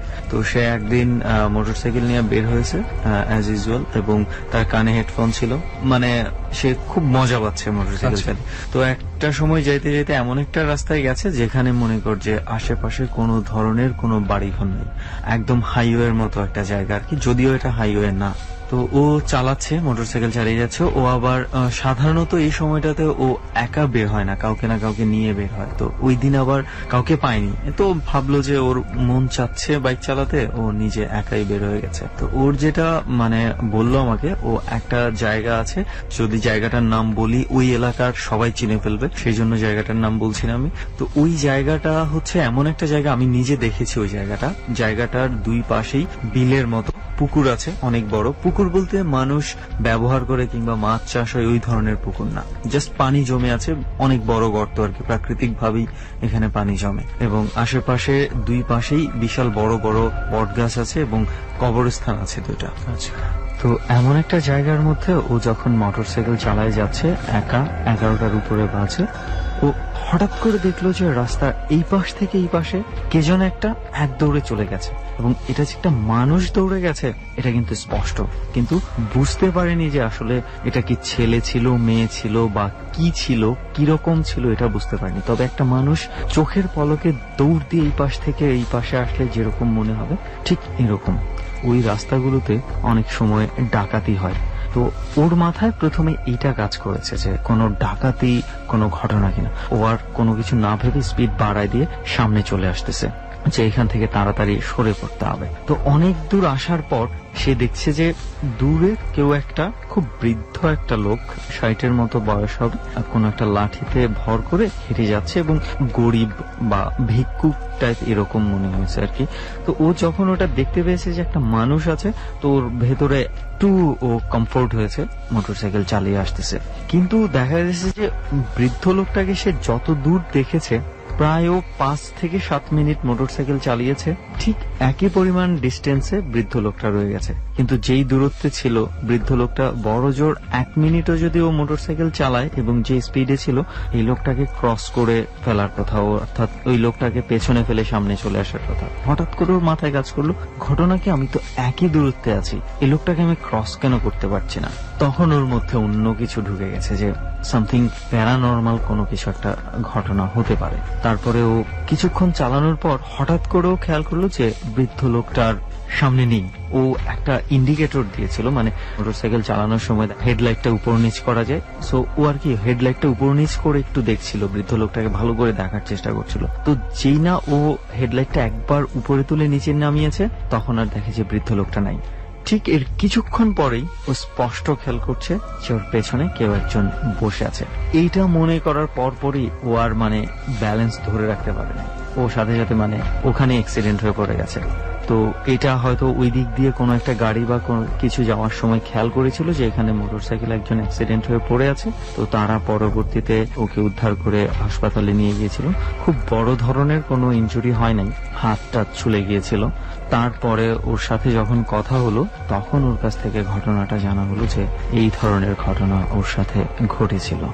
আর যে রাস্তাটার কথা তোকে বলছি, এই রাস্তাটা আসলেই ভয়ঙ্কর একটা রাস্তা। মানে দিনের বেলা খুবই সুন্দর লাগবে, দিনের বেলা কেউ যদি যায় ঘুরতে মন চাইবে, কিন্তু রাতের বেলা ড্যাম শিওর প্রত্যেকে ভয় পাবে। আমি রাতের বেলা মোটরসাইকেল চালিয়ে ওখান দিয়ে গিয়েছিলাম, অবশ্য আমি একা ছিলাম না, 7-8 জন গিয়েছিলাম, কিন্তু তখনই মনে হয়েছে জায়গাটা কেমন যেন একটা ছমছমে ভাব আছে। তো যাই হোক, আপনার ঘটনা শুনে আর কি আমার হঠাৎ করে একটা ঘটনা কেন জানি মাথার মধ্যে ক্লিক করে গেল আর কি। ঘটনাটা বেশি দিন হয়নি, জাস্ট মাস দেড়েক আগে ঘটে যাওয়া ঘটনা আর কি এটা। ওকে, অনেক ধন্যবাদ আপনাকে, এমন চমৎকার একটা ঘটনা আমাদের ডরে এসে শেয়ার করেছেন, এবং আই থিঙ্ক আমরা এখানে প্রত্যেকে যারা আছি সবাই অনেক পছন্দ করেছে ঘটনাটা। ডরে যেটা ঘটে থাকে একটার পর একটা দুর্দান্ত গল্প আমরা শুনতে থাকি এবং আমি আর রেহান দুজনই যখন গল্প শোনা শুরু করি মনে হয় যে একটার পর একটা শুনতেই থাকি। তো সেই ধারাবাহিকতায় আমরা থাকি রেহান। পরবর্তীতে যিনি আছে চল তার কাছে চলে যাই এবং পরিচয়টা যথারীতি তার কাছে আমরা জানি। ভাই আপনার নামটা? জি, আমি আবিদ। আবিদ। জি, আবিদ। Okay. কোথায় থাকেন আপনি? ধানমন্ডিতে। ওকে, কি করেন এমনিতে? আমি স্টাডি করতেছি, আমি সেকেন্ড টাইম মেডিকেল দিব। ওকে, ডর টিমের কাছে আমরা যেটা শুনেছি যে আপনার কিছু ঘটনা রয়েছে এবং ডেফিনেটলি ঘটনাগুলো ইন্টারেস্টিং, আর সেই জন্যই আপনি আমাদের এই জার্নিতে আছেন। ডর টিম আপনাকে সিলেক্ট করেছে। প্রথমে কোন ঘটনাটা দিয়ে আমরা শুরু করতে পারি? আপনি কোন ঘটনাটা প্রথমে আমাদেরকে শোনাতে চান? জি ভাই, আমি বলতে চাচ্ছিলাম যে আমার রিসেন্টলি ঘটে যাওয়া, আমার ফ্যামিলির সাথে ঘটে যাওয়া। ওকে, আপনার ফ্যামিলি মেম্বার কে কে আছে? আমার ফ্যামিলি মেম্বার আমার বাবা মা, আমার ছোট বোন আর আমি। ওকে, কোথায় থাকেন আপনারা? ধানমন্ডিতে। জি, ধানমন্ডিতে। ওকে, এই ঘটনাটা কি ধানমন্ডিতেই? জি, ধানমন্ডিতেই ঘটে যাওয়া। ওকে, তাহলে আমরা শুরু থেকে শুনি কিভাবে ঘটনাটা শুরু হলো। আমার ছোট বোন নাম অর্পা, ও এবার জেএসসি দিল। তো ওর জেএসসি এর 2 দিন পর থেকেই ও খুব অসুস্থ আর কি। আচ্ছা। অসুস্থ হলে ওর নিঃশ্বাস বন্ধ হতো, তো এমন হতো যে হঠাৎ করে নিঃশ্বাস থেমে গেছে, আবার নিঃশ্বাস উঠতো অনেক জোরে জোরে। তো এই অবস্থায় আমরা সবাই ওকে হসপিটালে নিয়ে যাই। নিয়ে যাওয়ার পরে কিছুদিন রাখার পর ওর কোনো মানে উন্নতি হয় না, হসপিটালে হ্যাঁ, ভর্তি থাকে? কোনো উন্নতি হয় না। ইভেন কোনো চেক আপে ওর কোনো প্রবলেম দেখা দেয় না। আমার নানু বাড়ি থেকে মামিরা যখন ওকে দেখতে আসে তখন ওর আচরণ গুলো দেখে আমার মেজমামি বললো যে ওর বাতাসের প্রবলেম আছে, বাতাসে কিছু একটা ঘুরছে আর কি। মানে বাতাসের প্রবলেম বলতে যে অস্বাভাবিক জি, কিছু, জি। অলৌকিক কিছু, যে অশরীরী কিছু থাকে, এই ধরনের কিছু হ্যাঁ। ঘটনা। অ্যাকচুয়ালি আমি এটা কখনোই বিশ্বাস করতাম না আগে, বাট এখন বিশ্বাস করতেছি। যেটা হয়েছে আর কি, তো মামি যখন এই কথা বলছে হঠাৎ করে আমার আম্মু দরজার সামনে ছিল, হসপিটালে গিয়ে কেবিনের দরজার সামনে ছিল। ওই সময় হঠাৎ করে আম্মুর পিছন থেকে কেউ ধাক্কা দিছে, পিছনে কেউই ছিল না, ইভেন দরজাটা লক করা ছিল। তো আম্মু বেশ ভয় পেয়ে গেছিল, আমরাও সবাই ভয় পেয়ে মানে গেছিলাম। উনি ফিল করেছে কেউ তাকে একজন ধাক্কা হ্যাঁ, দিয়েছে। ধাক্কা মেরে আমার গায়ের উপর পড়ছে। ওকে, কিন্তু তার পেছনে কেউ ছিল না, সেই সাথে দরজা লক করা ছিল। Right. সো ধাক্কা দেওয়ার মতো কোনো way নাই। ওই নাই। জি। ওকে, দেন আমরা যেটা করলাম আর কি, ডাক্তার বলতেছিল যে ওর মানে মেন্টালি কিছু প্রবলেম হয়েছে। দ্যাটস আমার বাবা ভয় পেয়ে যে আমার মেয়েকে পাগলা করতে পাঠিয়ে দিবে। দ্যাটস ওয়াই মেয়েকে নিয়ে আমরা চলে আসলাম আর কি বাসায়। আপনার বোনকে নিয়ে আপনারা জি। বাসায় চলে আসেন? জি, জি। ওকে, তার ট্রিটমেন্ট কমপ্লিট হয় নাই, তখনও সে অসুস্থই আছে? জি জি, মানে ডাক্তার তো বলেই দিছে যে ওর কোনো প্রবলেম নেই, ওকে, বাট ওর ওই মানে ধরনের আপনার বাবা ভয় পাচ্ছিল যে তার মেয়েকে মেন্টাল হসপিটালে জি, শিফট right, করা হয়, right. সেই ভয়ে উনি বাসায় নিয়ে চলে জি এসেছেন। জি জি। ওকে, এরপরে যেটা হলো সেটা হচ্ছে আমার মেজো মামি যখন বাথরুমে গেল তখন তাকেও এইভাবেই ধাক্কা দেওয়া হয়েছে। তো মামি হচ্ছে বাথরুমের ভিতর ধাক্কা লেগে পড়ে গেছিল আর কি। কয়টার দিকে তখন? এটা তখন রাত 9:30 দিকে। ওকে, দেন মানে ধানমন্ডির ওই বাসাতে, হ্যাঁ, যে ধানমন্ডির বাসার বাসাতে। কথা আপনি বলছেন। জি জি, ওইটা দেখে তো আরো বেশি ভয় পেয়ে গেছে, ওনার মাথায় চোট পাইছিল। দেন উনি আচ্ছা, ধানমন্ডিতে এটা কি কোনো ফ্ল্যাটের কথা বলছেন জি নাকি? ফ্ল্যাটে ওকে, যেখানে আমরা থাকতাম থাকতেন। জি, আমরা Okay, বাসাটা চেঞ্জ তারপর? করে ফেলছি। তো দেন আর কি ওই দিন আব্বু একটা হুজুর নিয়ে আসছিল। হুজুর নিয়ে আসার পরে আমাদের প্রত্যেকটা দরজাতেই সূরা লিখে দিয়ে গেছিল। সেদিন রাতে ওরকম কোনো প্রবলেম হয় নাই আর কি। হুজুর কিছু বলেনি যে? উনি জাস্ট হুজুর মানে দোয়াটা লিখে দিয়ে গেছে, তাছাড়া এমন কিছু বলেন। আমি ভাবছি যে আমরা ভয় পাচ্ছি, হ্যাঁ, সেই ভয়টা দূর করার জন্য। এরপরে আমার যেটা হলো সেটা হচ্ছে মামিরা ওকে নিয়ে চলে যাবে। আব্বু ব্যস্ততা থাকার কারণে আমাকে বলছিল যে ওদেরকে আগা দিতে, তাই আমরা গাড়ি নিয়ে বের হয়ে গেলাম। দেন আমরা যখন ফেরির কাছাকাছি তখন আমরা রাস্তা হারাই ফেলি আর কি। কোন ফেরির কাছাকাছি? আমরা আপনারা? দৌলতদিয়া আচ্ছা, ফেরিঘাট যেটা। আপনারা আমরা- কোথায় যাচ্ছিলেন? আমরা আপনাদের কুষ্টিয়া যাচ্ছি। কুষ্টিয়া, আপনাদের গ্রামের বাড়ি জি, যাচ্ছিলেন? গ্রামের বাড়ি কুষ্টিয়া, আপনার বোনকে নিয়ে? বোনকে নিয়ে। ওকে, এরপরে যেটা হলো সেটা হচ্ছে আমরা রাস্তা হারাই ফেলি। দেন আবার ইউটার্ন করে আবার পুনরায় জিজ্ঞেস করে তারপরে যাই। যাওয়ার পর যখন আমরা ফেরিতে উঠবো তখন আপনারা কি নিজেদের গাড়িতে জি যাচ্ছেন? নিজেদের গাড়িতে যাচ্ছিলাম। ওকে, তো এমন সময় আর কি যেটা হলো যে ফেরিতে যখন উঠতেছিলাম তখন কেউ একজন আমাদের গাড়ির সামনে এসে হাত বাড়ায় দিয়ে বলতেছে, আজকে যাচ্ছেন, কবে আসবেন? আচ্ছা, এরপরে যেটা হলো আমরা ফেরি থেকে পার হলাম। পার হওয়ার পরে আরেকজন আর কি, উনি না, এসে বলতেছে আসলেন, ভালো করছেন। মানে যখন আপনারা পার হয়ে গেছেন জি, জি। already? যে আসলেন, ভালো করছেন। দেন আমি তো ওদেরকে আগায় দিয়ে আবার ঢাকায় চলে আসছি। ঢাকায় আসার পরে আমার বাবা আর আমি থাকলাম বাসায়। সেদিন আপনি আপনার মাকে, বোনকে, চাচিকে ওখানে রেখে আপনি ঢাকায় চলে এসেছেন? জি জি right. ওকে। আমি যখন দিয়ে বাসায় চলে আসছি, ওই দিন রাতে আমি আর বাবা আলাদা আলাদা রুমে ঘুমাইছিলাম। তো হঠাৎ করে আমার বোনের রুম থেকে আর কি শব্দ হচ্ছিল, ডয়ের খোলার শব্দ হচ্ছিল, যে ওর ডয়ের কেউ খুলতেছে। তো ড্রয়ারটা লক করা ছিল তালা দিয়ে। আমি ভাবলাম যে হয়তো আব্বু যে কিছু খুঁজতেছে রুমে। আমি আব্বুকে জিজ্ঞেস করতে গেছি যে কি হয়েছে, দেখি যে রুমে কেউ ছিল না। এরপরে আমি আমার রুমে চলে আসলাম। রুমে আসার পরে দেখি যে আমার দরজা নক করতেছে কেউ। আমি ভাবছি যে আব্বু হয়তো নক করতেছে। তো আমি আব্বুর রুমে যাই, দেখি যে আব্বু ঘুমাই আছে। আচ্ছা। আর আমার বোনের রুম থেকে কান্নার আওয়াজ আসতেছে। কে কাঁদতেছে? এখন আমার বোনের রুমে তো কান্নার আওয়াজের কোনো ওয়েই নেই, আমার বোন নেই বাসাই তো নেই। বাসাই তো নেই। দেন আমি দরজা খুলে যে দেখি যে এই ধরনের কোনো ইয়াই নেই, মানে কোনো চিহ্ন নাই যে ওই রুমে কিছু আছে কিংবা দরজার টিভি চলতেছে, এই ধরনের কিছুই না। আর আমি এবং আমার আওয়াজটাও কি বন্ধ তো? হ্যাঁ, আওয়াজটা তখন বন্ধ। আমি দরজা খোলার সাথে সাথে আওয়াজটা বন্ধ। আচ্ছা।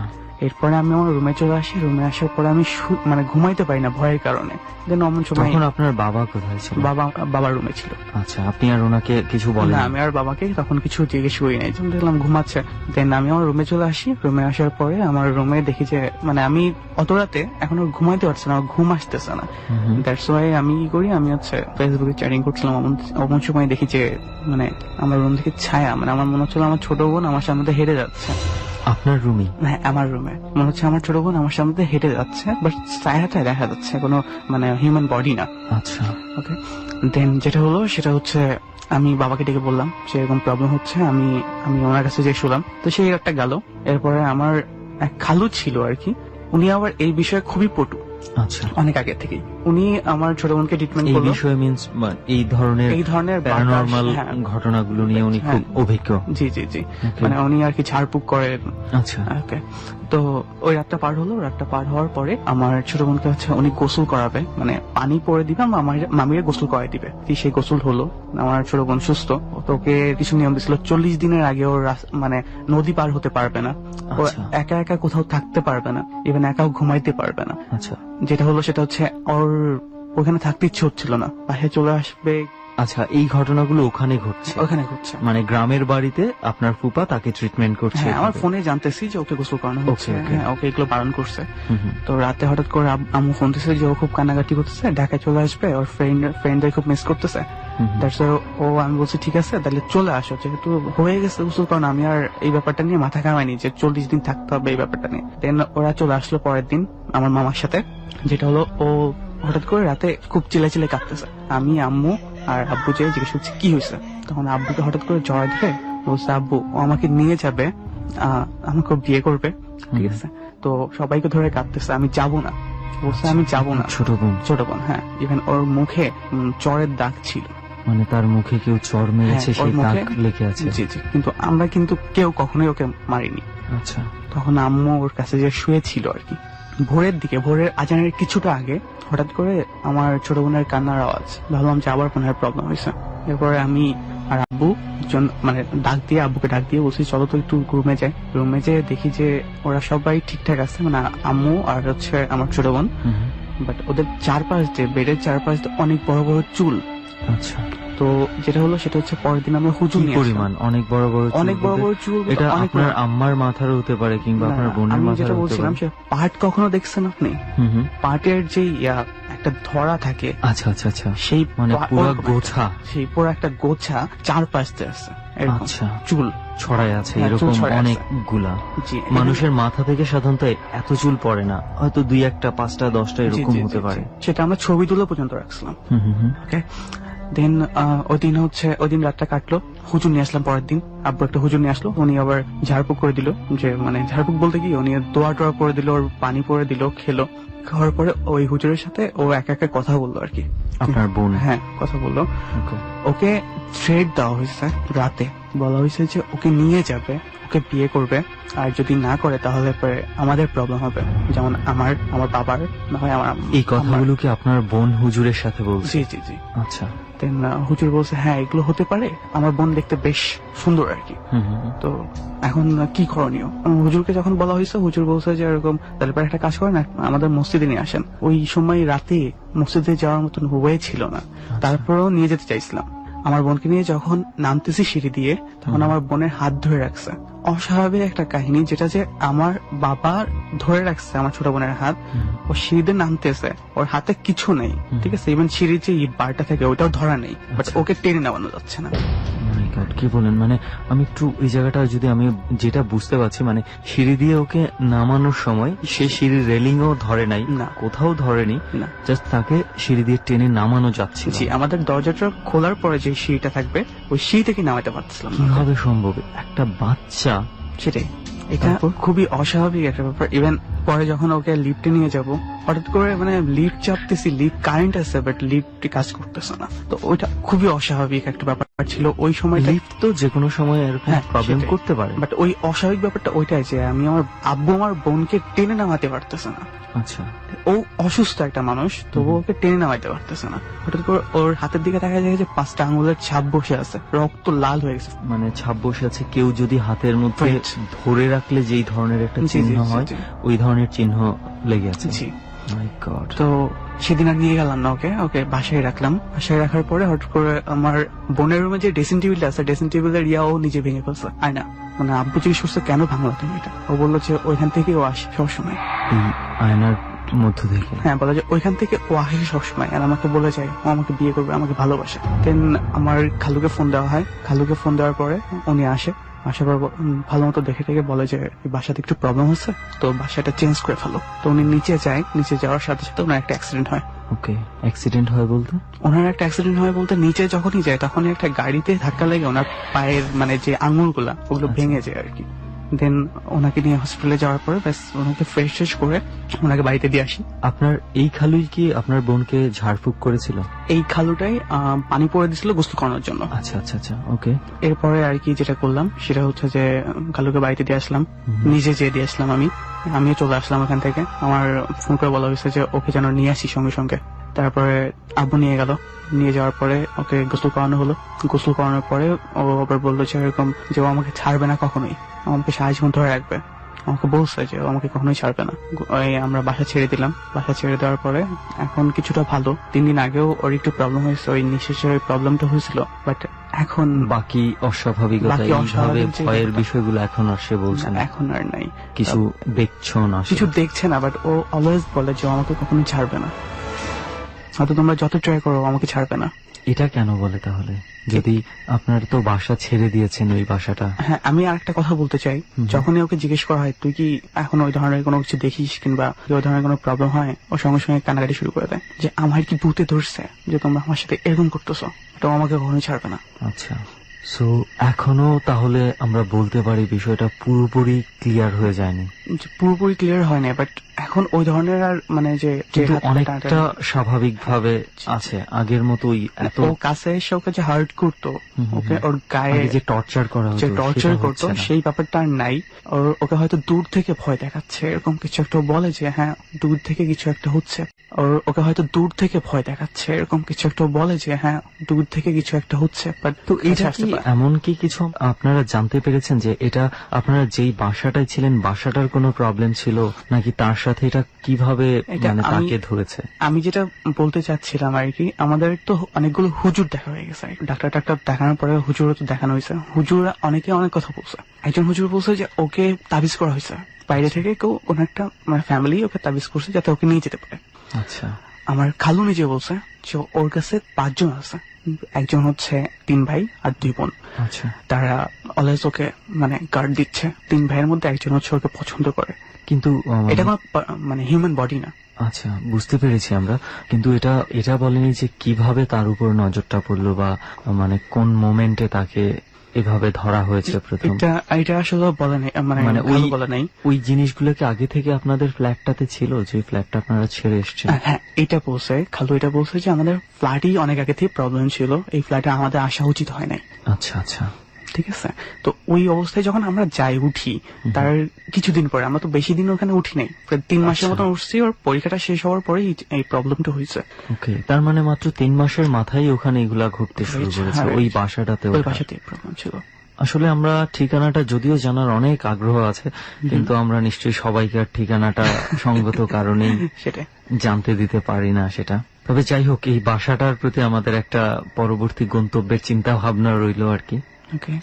ওকে আবিদ ভাই, মানে আমরা আমাদের তরফ থেকে এতটুকু বলতে পারি, আমরা চাই যে পুরোপুরি সুস্থ হয়ে যাক। দোয়া করবেন। ওকে আবিদ ভাই, আপনার ঘটনাটা যথেষ্টই মানে অন্যরকম একটা ঘটনা। তবে এই মানে বাড়ি নিয়ে যেই ধরনের ঘটনাগুলো আছে, তো এরকম অনেক বাড়ি নিয়ে অনেক ঘটনা আছে। একটা ঘটনা আমার আছে যে আমার ফেসবুক পেজে আর যে সুমনের যে পেজটা রয়েছে সেখানে ইনবক্স করেছিল একজন বন্ধু, তার নাম হচ্ছে এমডি নাহিয়ান নামে, সে ফেসবুকে আছে।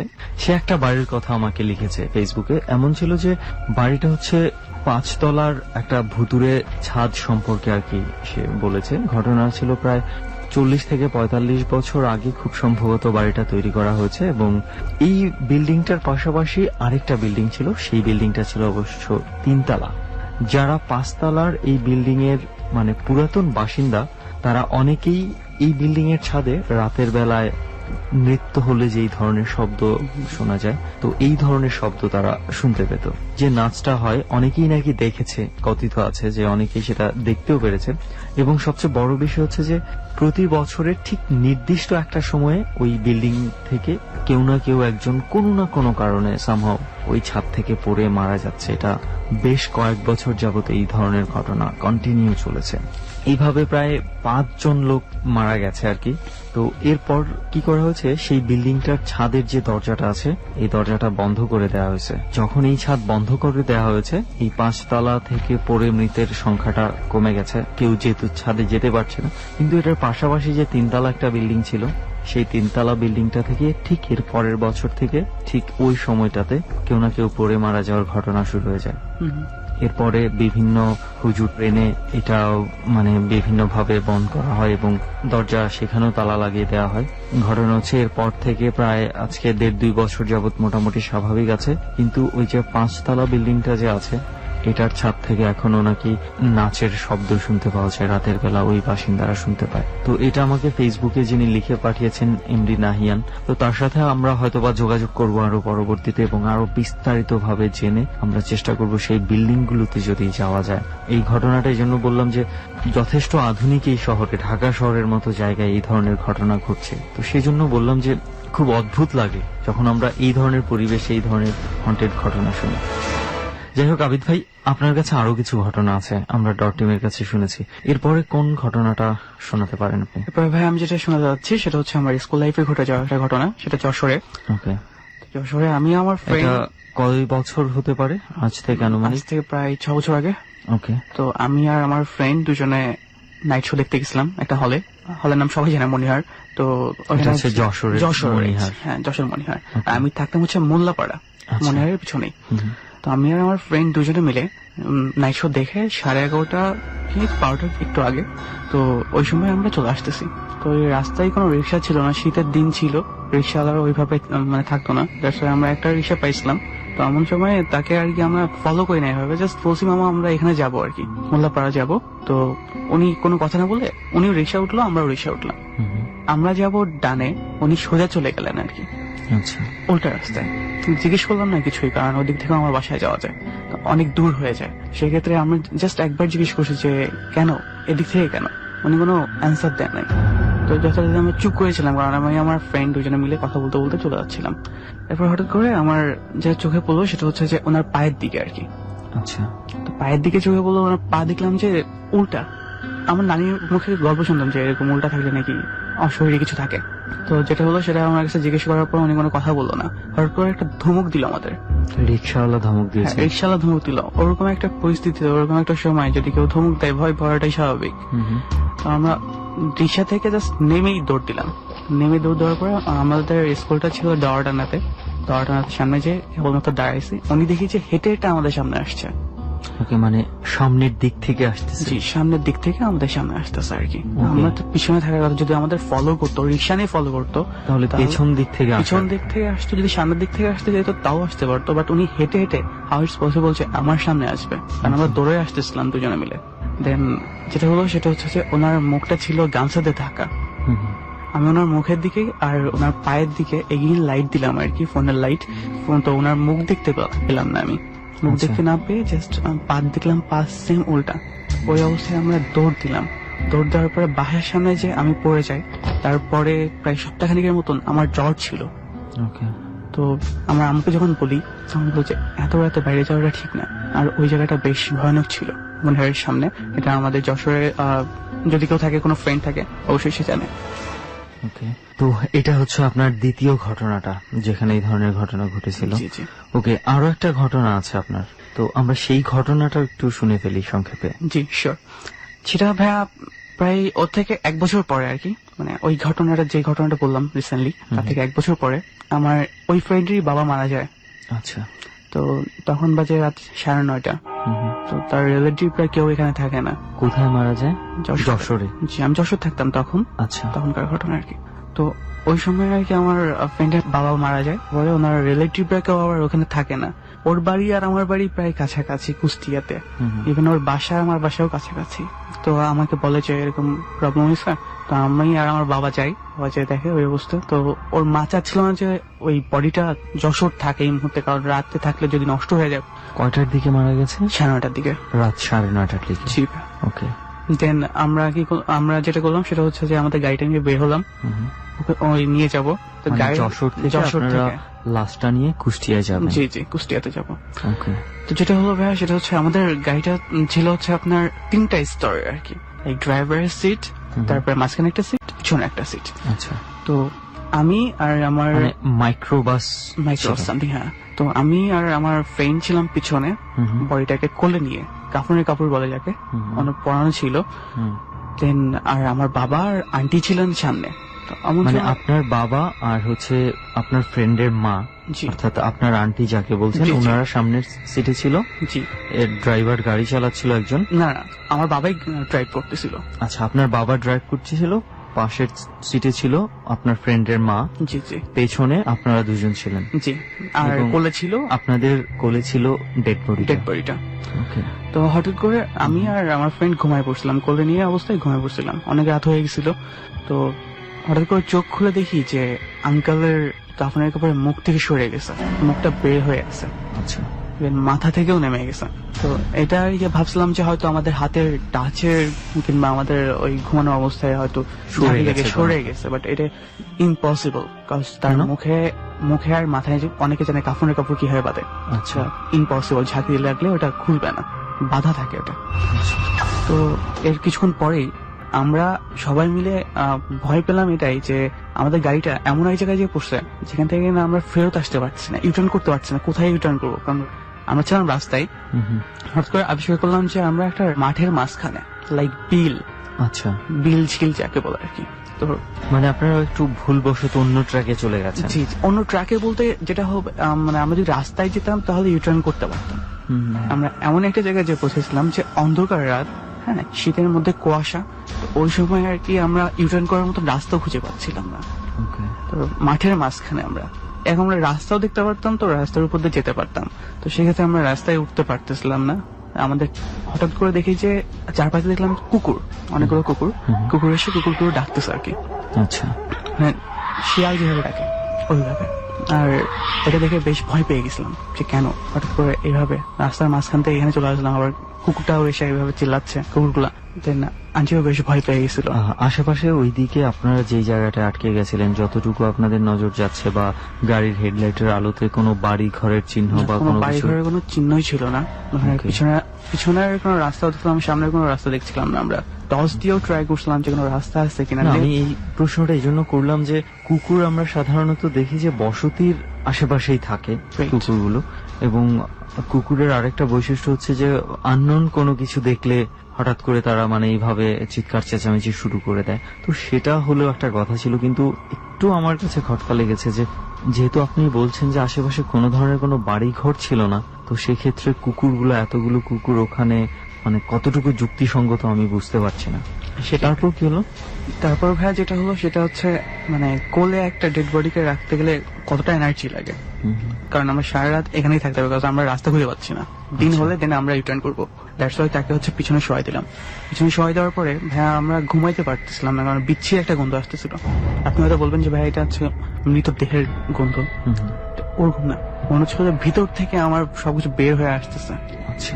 এতটা মানে খারাপ লাগতেছিল, বুঝতে পারছেন আমি কি বলতেছি, যে ভিতর থেকে বের হয়ে আসতেছে, এতটা মানে বিদ্ঘুটে একটা গন্ধ ছিল। ওইভাবে তো রাখলাম, মানে আমাদের পিছের যে সিটার, আমি বসলাম 3টে স্তরের, পিছের সিটে রাখলাম। পিছের সিটে রাখার পরে যেটা হয়েছে ভাইয়া, সেটা হচ্ছে যে আমাদের গাড়িটা তো চলতেছে না, ডেড বডিটা নড়ারও কোনো ওয়ে নাই। ওনার বডিটা যেভাবে ছিল, সিচুয়েশনটা হচ্ছে এমন একটা বিলের মধ্যে, জি, জি। মানে রাতের বেলা, চতুর্দিকে কোনো আশেপাশে কোনো বসতির চিহ্ন নাই, কিছু নাই, কিছু নাই। এমন একটা জায়গায় আপনাদের গাড়িটা জাস্ট আপনারা দাঁড় করিয়ে রেখেছেন, কোথায় যাবেন বুঝতে পারছেন না, আর চতুর্দিকে অনেকগুলো কুকুর ঘিরে ধরে দাঁড়িয়ে আছে আপনাদেরকে। And আপনি জানেন ভাইয়া যে হর্ন দিলে কিন্তু মানে শব্দ শুনলে কুকুরগুলো পালায়, বাট ওরা পালাচ্ছিল না।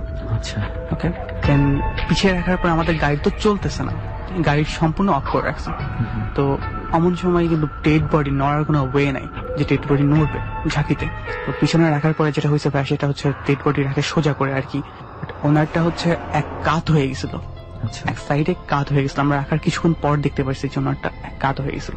তো এইভাবে ভাইয়া অনেক মানে ভয়ের মধ্যে ছিলাম যে কুকুরগুলো এইভাবে কেন ডাকতেছে, কারণ নামতেও পারতেছিলাম না। গাড়ি থেকে নামতে গেলে নেমে হয়তো আমি রাস্তা দেখতে পারতাম, খুঁজতাম হয়তো নেমে, আমার বাবা আর আমি নেমে, কিংবা ফ্রেন্ড নেমে যেত, বাট ওই ধরনের কোনো ওয়ে ছিল না। তার সাথে আমরা ওইখান থেকে রিটার্ন করতে পারছিলাম না। তো আমরা সিদ্ধান্ত নিলাম ভাইয়া আমরা এখানে রাতটা কাটাবো, দেন সকালবেলায় যাবো। তো সকাল উঠে যেটা দেখলাম ভাইয়া, অদ্ভুত একটা ব্যাপার, আমাদের প্রায় 100 ফুট দূরে একটা রাস্তা, দুই পাশে মাঠ আর মাঝখানে রাস্তা।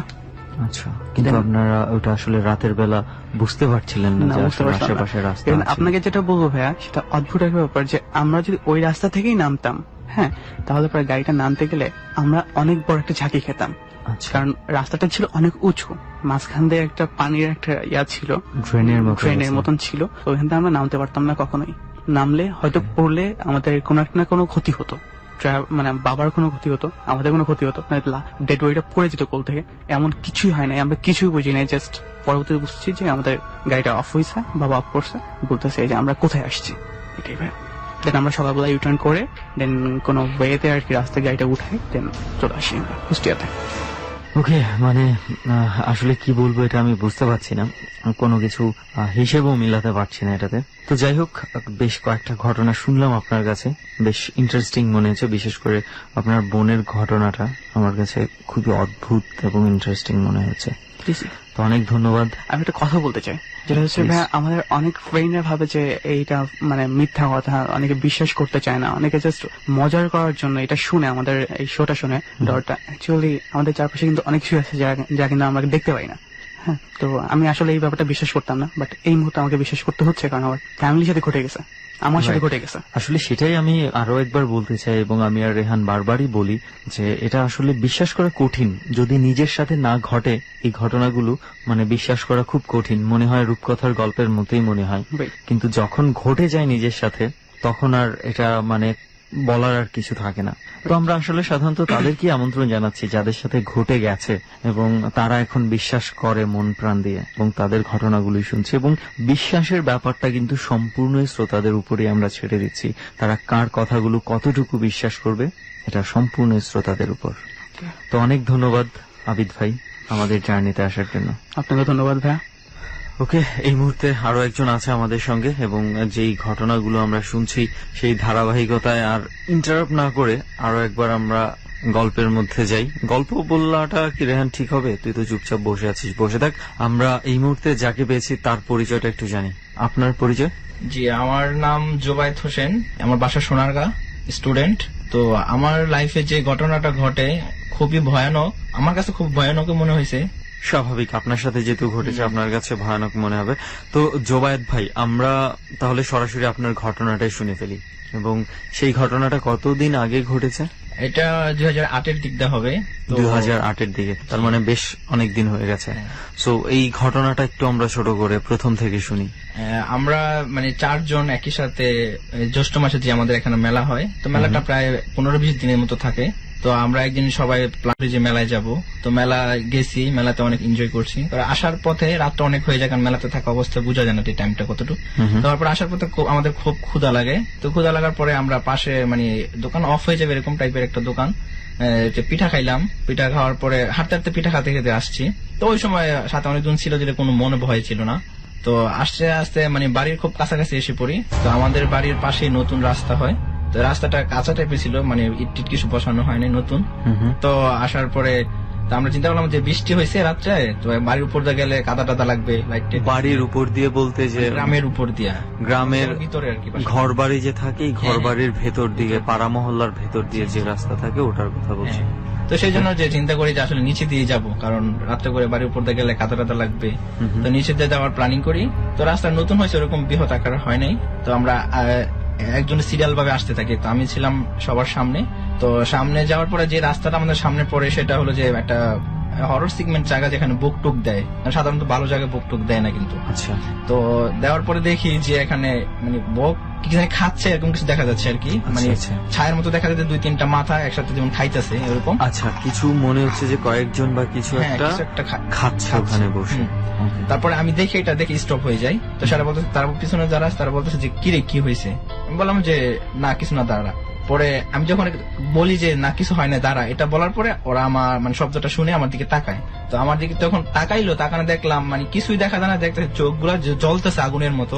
আচ্ছা আচ্ছা, মনে হয় যে মানে আমার দূর থেকে চোখ মনে হচ্ছে যে চোখ অন্ধকারে মনে হয় আগুনে জ্বলতেছে একদম লাল অবস্থা।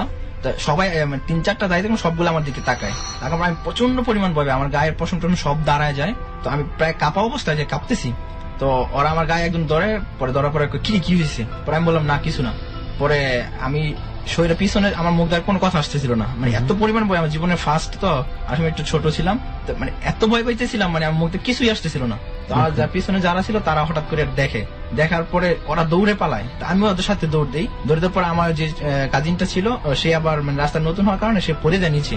পড়ে যাওয়ার পরে সবাই ওকে রেখে চলে যায়, আমি তার হাতে ধরি। হাতে ধরার পরে সে আমার হাতে ধরে ওঠে। ওঠার পরে সে কিছু বলতে, তাও সে কাঁপতেছে। হাতে ধরার পরে সে আমার হাতে ধরে ওঠে। ওঠার পরে সে কিছু বলতে, তাও সে কাঁপতেছে।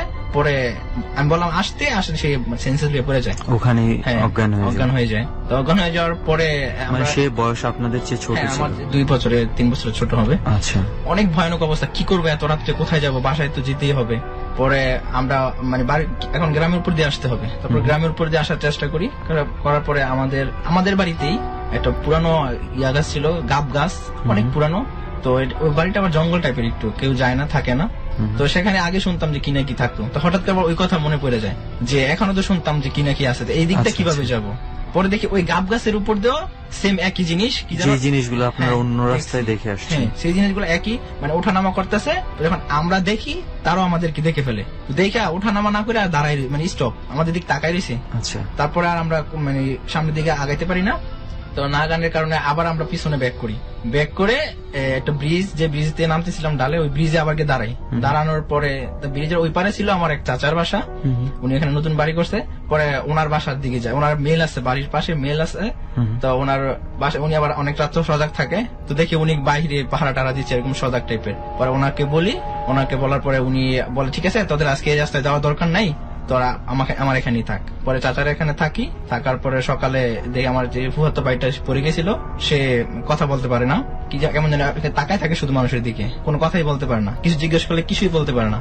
পরে ফুজুর কবিরাজ আনার পরে ওকে মানে ওষুধ টষুধ দেয়, পানি পড়া দেয়, জারে টারে। পরে প্রায় মাসেকখানি পরে গিয়ে সে সুস্থ হয়ে। তার মানে এটা হচ্ছে আপনাদের প্রথম যে সরাসরি আপনি ভয় পেয়েছিলেন সেই ঘটনাটা। জি। ওকে, আরো একটা ঘটনার কথা আমরা শুনেছিলাম যে কোথাও হয়তো কোনো একটা ঘটনা আছে যেটা আপনি সরাসরি প্রত্যক্ষ করেছেন।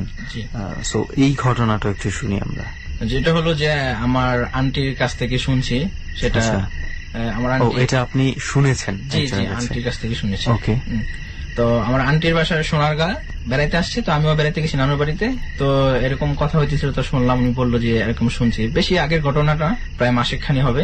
তো ওনারা যে বাসা থাকে ওনার পাশের বাড়িতেই, মানে ওরা ঘটনা ঘটার পরে জানতে পারে যে এখানে নাকি এরকম হয়েছিল। যে বাসাটা, সেই বাসার মধ্যে 2টা মুরব্বী মারা গেছিল, হাজবেন্ড ওয়াইফ। তো তাদেরকে নাকি বাড়িতেই কবর দেওয়া হয়েছে। বাড়িতে কবর দেওয়ার পরে অনেকদিন হয়ে গেছে, তো এটা কবর আর কবর বোঝা যায় না ওরকম। তো তাদের ছেলে মেয়ে নাতিরা ওই জায়গায় নাকি ঘর তোলে।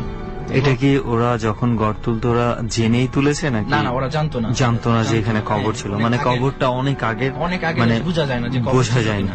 তো ঘর তোলার পরে মানে ওরা সেই কবরের উপরেই বাসা তোলে। তো এখানে কবরের উপরে মানুষ থাকলে কিন্তু তাদের আজাব হয়, বা ওদের কিন্তু থাকলে বেটার না, ওই কবরটা কিন্তু কবর থাকে না।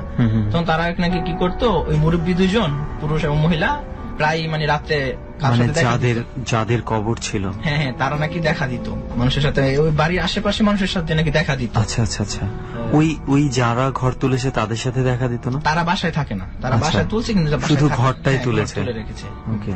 দেখা দিত, এরকম দেখা দিত, কিন্তু কেউ কিছু বলতে না, জানতো আর কি, অনেকে জানতো আবার অনেকে জানতোই না, কারণ অনেক আগের তো, যারা একটু বয়স্ক মুরব্বী টাইপের তারা জানে আর কি। বাড়ির পাশে আবার রাস্তা, মেইন রোড, তো মেইন রোড দিয়ে হঠাৎ করে দুইটা ছেলে আসতেছিল। আচ্ছা, তো আসার পরে কয়টার দিকে? রাত্রে আনুমানিক 1:30 হবে। আচ্ছা তো আসতেছিল, আসার পরে ওরা ওদের ঠিক একদম সামনে, চোখের সামনে কি যেন দেখতে পায়, কি জানি একটা ছায়ার মতো, কাপড়ের মতো সাদা, মানে ওদের জাস্ট রাস্তা বাধা হয়ে দাঁড়াইছে। বাধা হয়ে দাঁড়াচ্ছে, আসলে বুঝতে পারতেছে না যে কি এটা। কি এটা, পরে বলতেছে কি রে এটা কি দেখা যায় সাদা। পরে একজন বলে, আচ্ছা দেখতো হাত দিয়ে, পরে হাত দেয়, একজন বলে না আমি না, তুই হাত দে। পরে এরকম কনফিউশনের মধ্যে থাকার পরে একজন হাত দেয়, দেওয়ার পরে যে বলতেছে আমার হাত তো কাঁপতেছে, তারপরে বলতেছে কি হয়েছে, পরে কিছুক্ষণ পরে বলতেছে যে আমার হাত অবশ হয়ে গেছে, আমি হাতে কোনো সুদ পাচ্ছি না। পরে এটা বলার পরে পাশে যে শুনছিল সে দৌড়ে পালায়। তো পালায় যাওয়ার পরে তার কি হয় সেটা আমি জানি না, কিন্তু যে হাত দিছে সে দৌড়ে পালায়া যাওয়ার পরে তার হাত অবশ্যই থাকে, সে বাসায় গিয়ে অজ্ঞান হয়ে সেন্স হয়ে যায়। অজ্ঞান হয়ে যাওয়ার পরে তার মা বলে কিরে কি হয়েছে, তো তার মার কাছে বিষয়টা শেয়ার করার পরে তখনও কি তার হাত ওরকম অবশ? না, তারপর অনেক দিন এরকম অবস্থা থাকে, তারপর কথা ঠিক মতো বলতে পারে না, নর্মাল কথা বলে, আচ্ছা, হাত অবস্থা থাকে, তারপর সবাইকে ঠিক মতো চিনতে পারে না, এরকম কোন একটা কিছু।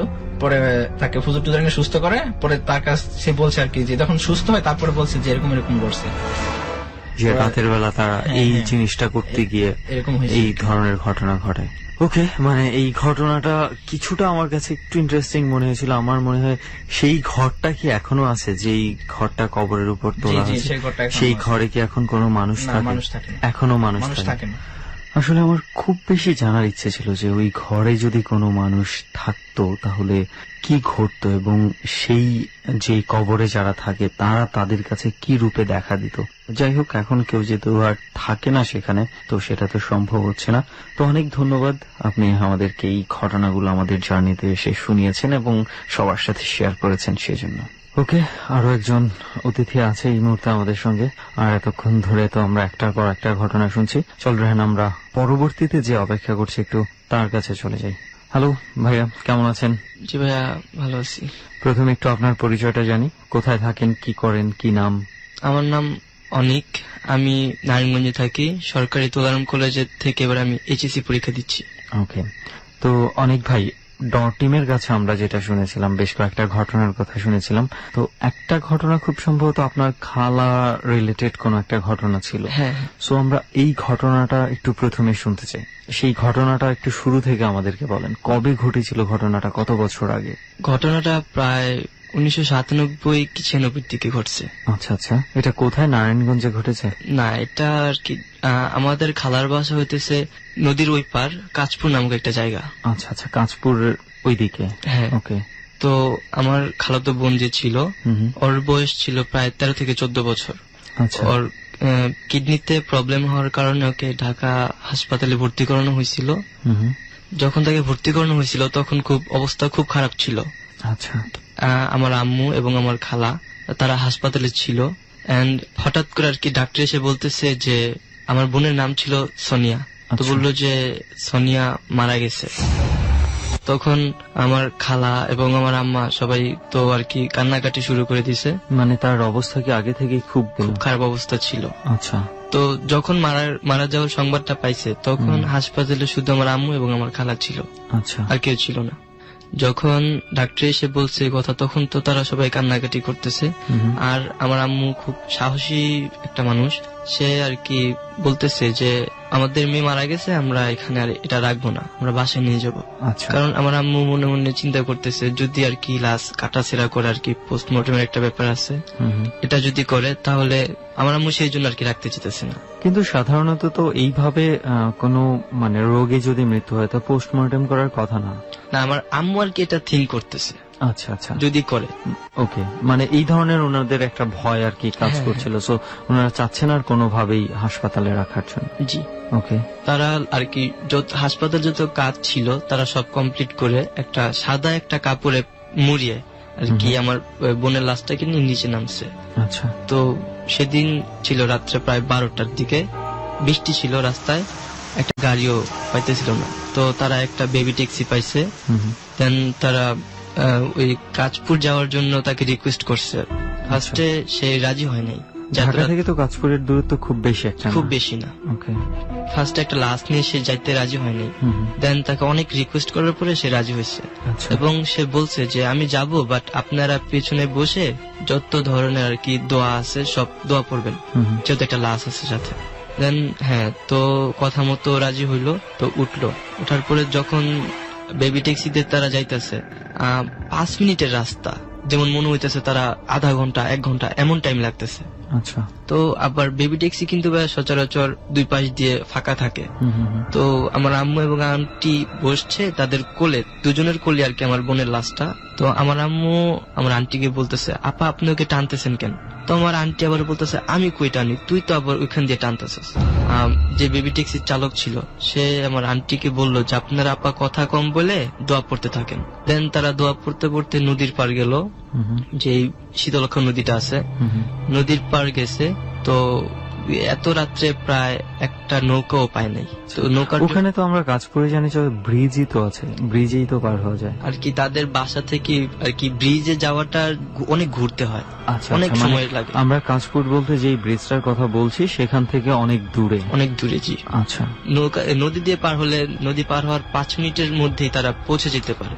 তারপরে তারা যখন নদীর পার গিয়ে লাশটাকে নিয়ে ওয়েট করতেছে, একটা নৌকাও পাচ্ছে না। হঠাৎ করে দেখলো যে নদীর ওই পার থেকে এই পারে একটা নৌকা আসতেছে। নৌকাটা ছিল অনেক ছোট, স্বাভাবিক নৌকার তুলনায় অনেক ছোট একটা নৌকা, এবং একজন মাঝি ছিল। সে এসে বলল যে আপা আপনারা কি ওই পার যাবেন? তো বললো হ্যাঁ আমরা ওই পার যাবো। দেন মাঝির কথা মতো যে বলল যে হ্যাঁ আপনারা ওঠেন, তবে লাশটাকে একটা সাইডে রাখতে হবে, আপনারা লাশের পাশে বসতে পারবেন না। তো মানে পাশে বসার কি জায়গা নেই নাকি বসতে মাঝি নিষেধ করছে? মাঝি নিষেধ করতেছে আর কি। আচ্ছা আচ্ছা। তো যখন নৌকায় উঠলো, আমার বোনের লাশটা ছিল আর কি এক পাশে, তো আমার আন্টি আর এবং আমার আম্মা আরেক পাশে বসছে, আর মাঝি লাশের পাশে আর কি মাঝি নৌকা চালাচ্ছে। আচ্ছা আচ্ছা। তো দেখতেছে যে মাঝি যেখান দিয়ে নৌকা চালাইতেছে ওইখানে একটু নৌকাটা ভার হয়ে গেছে আচ্ছা। আর কি। ওইখানে ভার হয়ে যাওয়ার কারণে তো আমার আম্মু একটু সন্দেহ করলো, কি ব্যাপার এত ভার হইতেছে কেন? আমার আম্মু গিয়ে লাশটার পাশে বসলো। তো মাঝি কোনো কথা বলতেছে না। তো দেখতেছে নৌকাটা অস্বাভাবিক ভাবে ভারী হয়ে যেতেছে আস্তে আস্তে, যেমন ডুবে যাবে এমন হইতেছে। তারপরে আমার আম্মুকে মাঝি বলতেছে যে আপা আপনাকে না বলছি ওইখানে যে বসতে, আপনি এখানে আসছেন কেন? তো আমার আম্মু বলতেছে আমাদের মেয়ের লাশের পাশে আমরা থাকবো, আপনি এমন করেন কেন? আর কি তাদের মধ্যে তর্ক বিতর্ক চলতেছে। তো আমার খালা তো আর কি, যেহেতু তার মেয়ে মারা গেছে, সে কান্নাকাটি করতেছে, সে আবার মাঝির সাথে বাজে বিহেভ করছে যে আপনি বাধা দেওয়ার কি, আমাদের মেয়ের পাশে আমরা থাকবো, আপনি বাধা দেওয়ার কি। তারপরে আস্তে আস্তে যখন নদীর এই পার আসলো, নদীতে তেমন কোনো আর কোনো ঘটনা ঘটে নাই। যখন এই পাশে আসলো তখন মাঝিকে ভাড়া দিয়ে আর কি, নৌকা ভাড়াটা দিয়ে হেঁটে আসতেছে। আমার আম্মুর কুলে ছিল লাশটা। তো মাঝি ভাড়াটা নিয়ে তাকে একটা কথাই বললো, ওইদিকে যাইতেছেন তো যান, ভালোভাবে যাবেন। এই কথাটা বলার পরে তো আমার আম্মু যখন পিছনে ফিরে তাকাইলো তখন কোন নৌকাও দেখতে পেল না, কোনো মাঝিকেও দেখতে পেল না। এবং তাদের আর কি নদী থেকে হেঁটে যেতে প্রায় 5 থেকে 7 মিনিট লাগে তাদের বাসায়। আচ্ছা। এবং যখন যাইতেছে, যাওয়ার পথে একটা পুরনো একটা খাল, যেটাকে বলে খাল, বাঁশ গাছ, অনেক জঙ্গল টাইপের একটা রাস্তা আছে, ওইখান দিয়ে যখন হাঁটতেছে তখন আমার আম্মুর কোলে ছিল লাশটা। তো যখন হাঁটতেছে তখন আমার আম্মু ফিল করলো যে ওকে কেউ টানতেছে, ওই আবারও হ্যাঁ হ্যাঁ ওইখানে কেউ টানতেছে। তো আমার আম্মু বিষয়টা বুঝতে পারছে যে যেহেতু এত রাত্রে একটা লাশ নিয়ে আসছে, এবারও তো আর অন্য দিক থেকে কেউ ধরে নেই, কেউ ধরেনি, তা আম্মুর কোলে লাশটা। আচ্ছা। তো আমার বোন বেশি বড় ছিল না, 13 থেকে 14 বছর বয়স ছিল।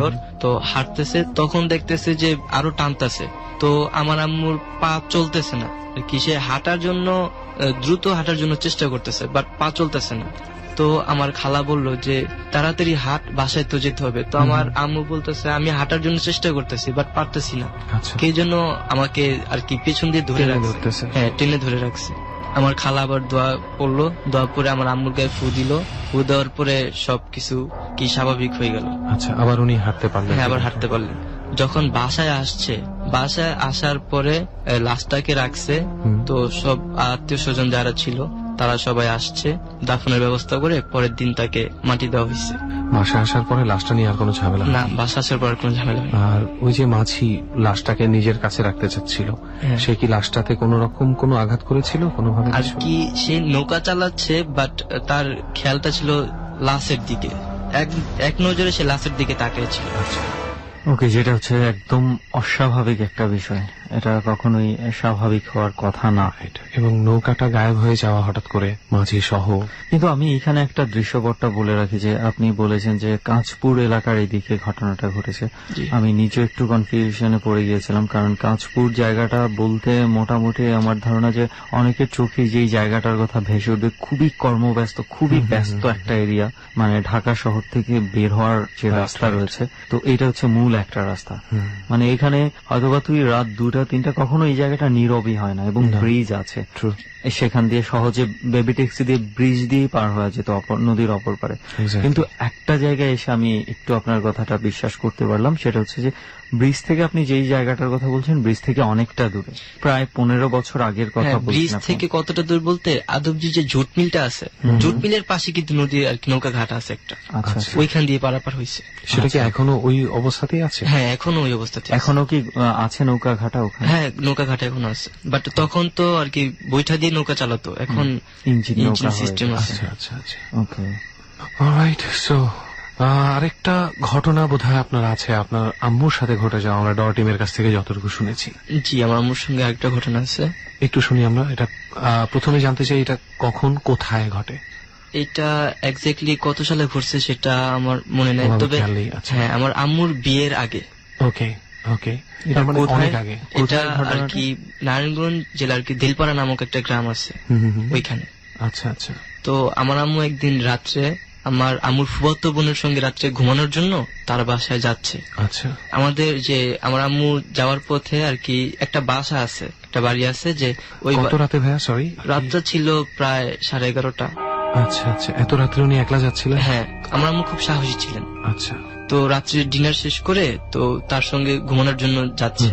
তো যাওয়ার পথে একটা বাড়ি পড়ে মাঝখানে, তো ওই বাড়িতে আবার একটা মহিলা আর কি সুইসাইড করছে, তার হাজবেন্ডের সঙ্গে ঝগড়া লেগে সুইসাইড করছে। ওকে, সেটা কবে ওই ঘটনার? ওই ঘটনা আমার আম্মু মানে যেদিন আপনার আম্মু যাচ্ছিল তার কত আগে ঘটেছে ঘটনা? তার 1 থেকে 1.5 বছর আগে ঘটনা। আচ্ছা আচ্ছা। কি এমন হবে আর কি।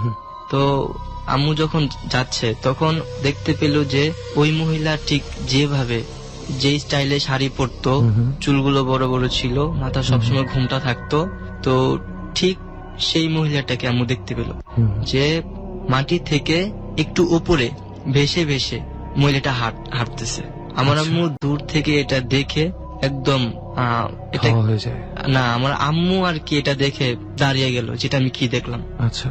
তো ওই মহিলাটা আম্মুর কাছ থেকে একটু যখন দূরে ছিল, তখন আম্মুকে একটু ঘাটটা পেছনে ফিরে আম্মুর দিকে একটু তাকালো, একটু তাকিয়ে সে মানে একটা ওই মহিলাটার যে মানে আত্মাটা বা যাই বলি না কেন, সেটাও আপনার আম্মুকে টের পেয়েছে যে ওখানে আছে? টের পেয়েছে। আচ্ছা। তো ওই মহিলাটা আম্মুকে একটু দেখলো, জাস্ট এক নজর দেখার পরে একটা গাছের সাথে হাওয়ায় মিশে গেল। তারপরে আপনার আম্মু কি সেই বাড়ি ক্রস করেই গেছে? হ্যাঁ, সেই বাড়ি ক্রস করে গেছে। আসলেই আপনার আম্মু অনেক অনেক সাহসী একজন মানুষ। ওকে, ডেফিনেটলি মানে ওই অবস্থায় মানে কেউ দেখলে মানে এমনিতেই স্বাভাবিকভাবে থাকতে পারার কথা। একে তো এত রাতের বেলা ওরকম একটা এলাকায় আমরা মানুষের ভয়েই না যাই না অনেকে, তাই না? সেখানে এই ধরনের একটা কিছু দেখার পরে মাই গুডনেস। যাই হোক, থ্যাংক ইউ ভেরি মাচ ভাইয়া, আপনি আমাদের সাথে এই গল্পগুলো শেয়ার করার জন্য। তো অনেকগুলো গল্পই তো শুনলাম, কিন্তু আসলে কেন এখানে বসে শুনলাম সেটা কিন্তু এখনো ডিসক্লোজ করা হয়নি। দোষ বুঝছিস, আমরা তো তাকে অনেক রিকোয়েস্ট করছি, অনেক রিকোয়েস্ট করেছিলাম। আমরা জানি যে সবার ডিমান্ড থাকবে যে একবার তার কাছ থেকে ঘটনাটা শোনার জন্য, সেটাই আমরা চেয়েছিলাম, আপ্রাণ চেষ্টা করেছিলাম।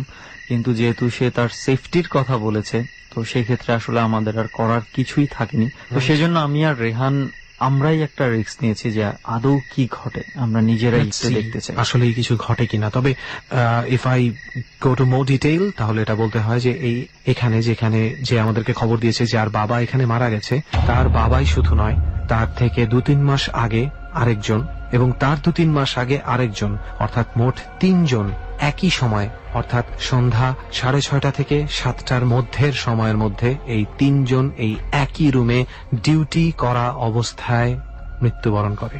এবং মৃত্যুগুলা ছিল খুবই অস্বাভাবিক ধরনের মৃত্যু, এবং 3 জনের মৃত্যুর যেই ঘটনাটা, যেই কারণটা মনে হচ্ছে অন্তত একই কারণে বোঝা গেছে যে কিছু একটা একই জিনিস ঘটেছে তাদের সাথে। এবং তবে হ্যাঁ, এই এটা কারণটাই বলতেই কিন্তু ভয় পাচ্ছে ভয় আমাদের। পাচ্ছে। তবে এটা শিওর এটা মানুষের দ্বারা ঘটানো কোনো অ্যাক্সিডেন্ট বলে না। মনে হয়নি। তারা বিশ্বাস করে, যেটা আমরা যার কাছে শুনেছি। তারা বিশ্বাস করার যথেষ্ট কারণ আছে দোস্ত। বিশ্বাস করার কারণটা কি, যে তার কথা অনুযায়ী তার বাবা কারণটা জানতো এবং সেই কারণেই তার মৃত্যু হয়। এবং তার আগে তার বাবার যে ফ্রেন্ড 3 মাস আগে যে মারা গেছে, ঠিক একই সময়ে একই রুমে সেও এই ঘটনাটা জানতো, এবং তার আগের জন যে মারা গেছে সেও এই ঘটনাটা জানতো।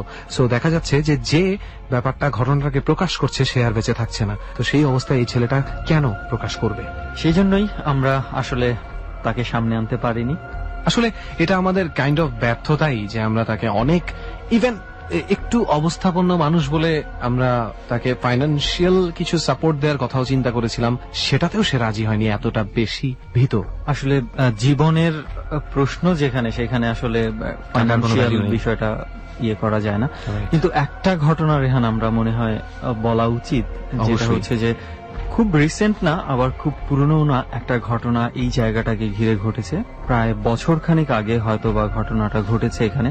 এবং কি ঘটেছিল এটা আমরা ফেসবুকে পেয়েছি, আমি আর রেহান দুজনেই। আমাদের পেজে একজন দুবাই থেকে লিখে শেয়ার করেছিল। তার ইনফ্যাক্ট পেজে এই ঘটনাটা উনি পাঠানোর পরেই আমরা এই জায়গাটা নিয়ে ঘাটানো শুরু করার পরে আমরা খুঁজে পাই আমাদের আজকের সোর্সিং রাইট।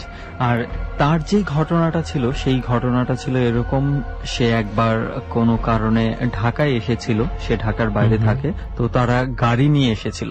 ঢাকায় কাজ শেষ করে বাড়ি ফিরতে ফিরতে রাত হয়ে গেছে, প্রায় মনে হয় 12টা-1টা বেজে গেছে। তো নিজেদের গাড়ি ছিল বলে ভাড়া করা হোক, কিন্তু নিজেরা ভাড়া নিয়ে এসছে, যে কোনো সময় যেতে পারে, সেই জন্য কোনো আর টেনশন করে নাই সেটা নিয়ে। এবং আমরা জানি যে এই রাস্তাটা খুবই ব্যস্ত, ইভেন আমরা এখন যেটা দেখতে পাচ্ছি প্রচুর গাড়ি চলাচল করছে, কিন্তু কোনো গাড়ি থামছে না। থামার মতন অবস্থা নেই এই জায়গাটা, আসলে কেন থামবে?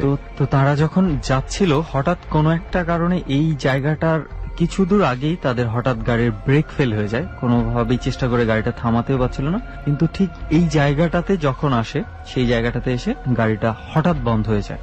তারপর হচ্ছে তারা নেমে দেখে, আসলে বোঝার চেষ্টা করছিল কি প্রবলেম হয়েছিল গাড়িটাতে। তারপরে খুব একটা কোনো প্রবলেম খুঁজে পাচ্ছিল না। তারপর মনে করে দেখলো যে ইঞ্জিন অনেক গরম হয়ে গেছে, তো একটু পানি মনে হয় দেওয়া দরকার। খুব সম্ভবত আমার যতটুকু মনে পড়ে ব্রেক প্যাড বা কিছু একটা নষ্ট হয়ে গেছিল বা ছিঁড়ে গেছিল, এই ধরনের কিছু হ্যাঁ, একটা। সেটাও ছিল। তো তারা এরপরে হচ্ছে এই পাশেই দেখতে পাচ্ছিস আমরা কিন্তু একটা ছোট্ট ডোবার মতো দেখছি, যে ওখানে পানি জমে থাকে। তো তারা চিন্তা করছে যে ওখান থেকে একটু পানি এনে গাড়িটার মধ্যে ইঞ্জিনে হয়তো ঢাললে একটু ঠান্ডা হয়ে যাবে, হয়তো বা চলতে পারে। তাদের কাছে আর কোনো অপশন ছিল না ওই মুহূর্তে। তো 2 জন গাড়িতে বসা ছিল, একজন আসছে পানিটা নিয়ে যাওয়ার জন্য। তো সে যখন পানিটা নিয়ে উঠবে রাস্তার উপরে, ঠিক সে খেয়াল করছে এইখান থেকে যে জানালাটা দিয়ে দেখা যায় রাস্তাটা, সেই জানালাটার এখানে কেউ একজন দাঁড়িয়ে তার দিক তাকিয়ে আছে। এবং সে একবার মনে করছে যে সে ভুল দেখছে, সে আরো একবার দেখার চেষ্টা করছে যে আসলে কি কেউ দাঁড়িয়ে আছে।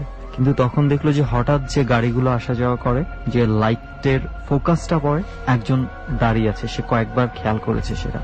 তো এটা দেখার পর একটা পর্যায়ে দেখা গেছে যে কিভাবে যেন সম্মোহনের মতো হয়ে গেছে। তো ওই জায়গা থেকে সেটা তাকায় দেখতেছে যে লোকটা তাকায় আছে তার এবং দিকে। তার দৃষ্টি কেমন যেন আটকে গেছে, সে সরাতেও পারছে না চোখ, কিন্তু সে কি কারণে তাকিয়ে আছে সে নিজেও জানে না। এবং যখন সেই জানালাটা দিয়ে দেখছে এই লোকটা অদ্ভুত ভাবে তার দিকে তাকায় আছে, এবং তাকায় থাকতে থাকতে হঠাৎ করে এটার যে আমরা 2 তলার যেই জানালা আছে সেখান থেকে লাফ দিয়ে পড়ে যায়। আর যখনই লাফ দিয়ে পড়ে যায়, সে চিৎকার চেঁচামেচি শুরু করে দেয়। এবং তার যে বাকি বন্ধুরা গাড়িতে ছিল, তখন সবাই দৌড়ে আসে তার কাছে, ঘটনা কি হয়েছে জানার চেষ্টা করে। এবং তখন সবাই টর্চ নিয়ে সাথে সাথে ওই জায়গাটাতে যায় এবং পুরো জায়গাটা তন্ন তন্ন করে খোঁজে, যে সেখানে কোনো ধরনের কোনো কিছুই পাওয়া যায়নি।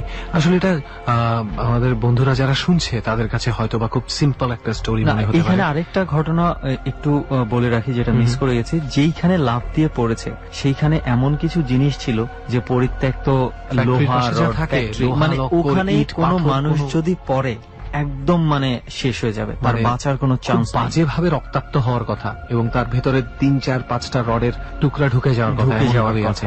যাই হোক, যেটা বলছিলাম যে আসলে এটাকে অনেকের মনে হতে পারে যে খুব সামান্য একটা sequence, but it's not easy. আমি একটা গল্পের বইয়ে পড়ে খুব ভয় পেয়েছিলাম যে একটা মেয়ে রাত্রেবেলা একা বসেছিল জানালায়, হঠাৎ করে তার ঠিক সামনের বাসায় সে দেখতে পায় সাদা শাড়ি পরা একটা মহিলা দাঁড়িয়ে আছে এবং মহিলাটা তার দিকে তাকিয়ে হাসতে হাসতে লাফ দিয়ে পড়ে যায় এবং বিল্ডিং এর ডিস্টেন্স ছিল খুব কম লেখকের লেখা অনুযায়ী। মজার ব্যাপার হচ্ছে ঠিক যখন পড়তে পড়তে মেয়েটার চোখের সামনে আসে লাশটা, বা যে আত্মহত্যা করছে সে যখন চোখের সামনে আসে, তখন আধা সেকেন্ডের জন্য থেমে মেয়েটার দিকে তাকিয়ে সে একটা হাসি দেয়, হাসি দিয়ে পড়ন্ত অবস্থায়। পড়ন্ত অবস্থায় তারপর পড়ে যায়। সো এই সিকোয়েন্স গুলো, একজনকে আত্মহত্যা করতে দেখা, একজনকে মরতে দেখা, একজনকে পুড়ে মরতে দেখা, it's not easy to deal with. যে চিৎকার করেছে যথেষ্ট ভয়ঙ্কর ভাবে ভয় পেয়েই চিৎকার করেছে। আমরা সাধারণভাবে কোনো মানুষকে যখন হঠাৎ করে কোনো একটা অ্যাক্সিডেন্টের মধ্যে পড়ে যেতে দেখি, আমরা কিন্তু নিজের অজান্তেই চিৎকার করে উঠি, রাইট, আর এটা মানে মানুষের সহজাত মানে স্বভাব, এটা করবেই। করবেই। Whatever, আমরা যে কারণে এখানে এসেছি, আমরা চাচ্ছিলাম কোন একটা কিছু প্রমাণিত হোক। আপাতত দেখি কি হয়। অনেকগুলো গল্প তো শুনলাম এখানে বসে। আই থিঙ্ক যারা আমাদের সঙ্গে আছে তাদেরও চোখ মুখের যে অবস্থা দেখতে পাচ্ছি, তাদেরও মনে হচ্ছে না আর এই রুমে রুমে থাকার কোনো ইচ্ছা আছে। চলেন আমরা সবাই উঠে বলি। এই ভয়টা দেখে আমি সবসময় কোন কথাটা বলি, believe it or not, fear does exist. তার মানে ভয়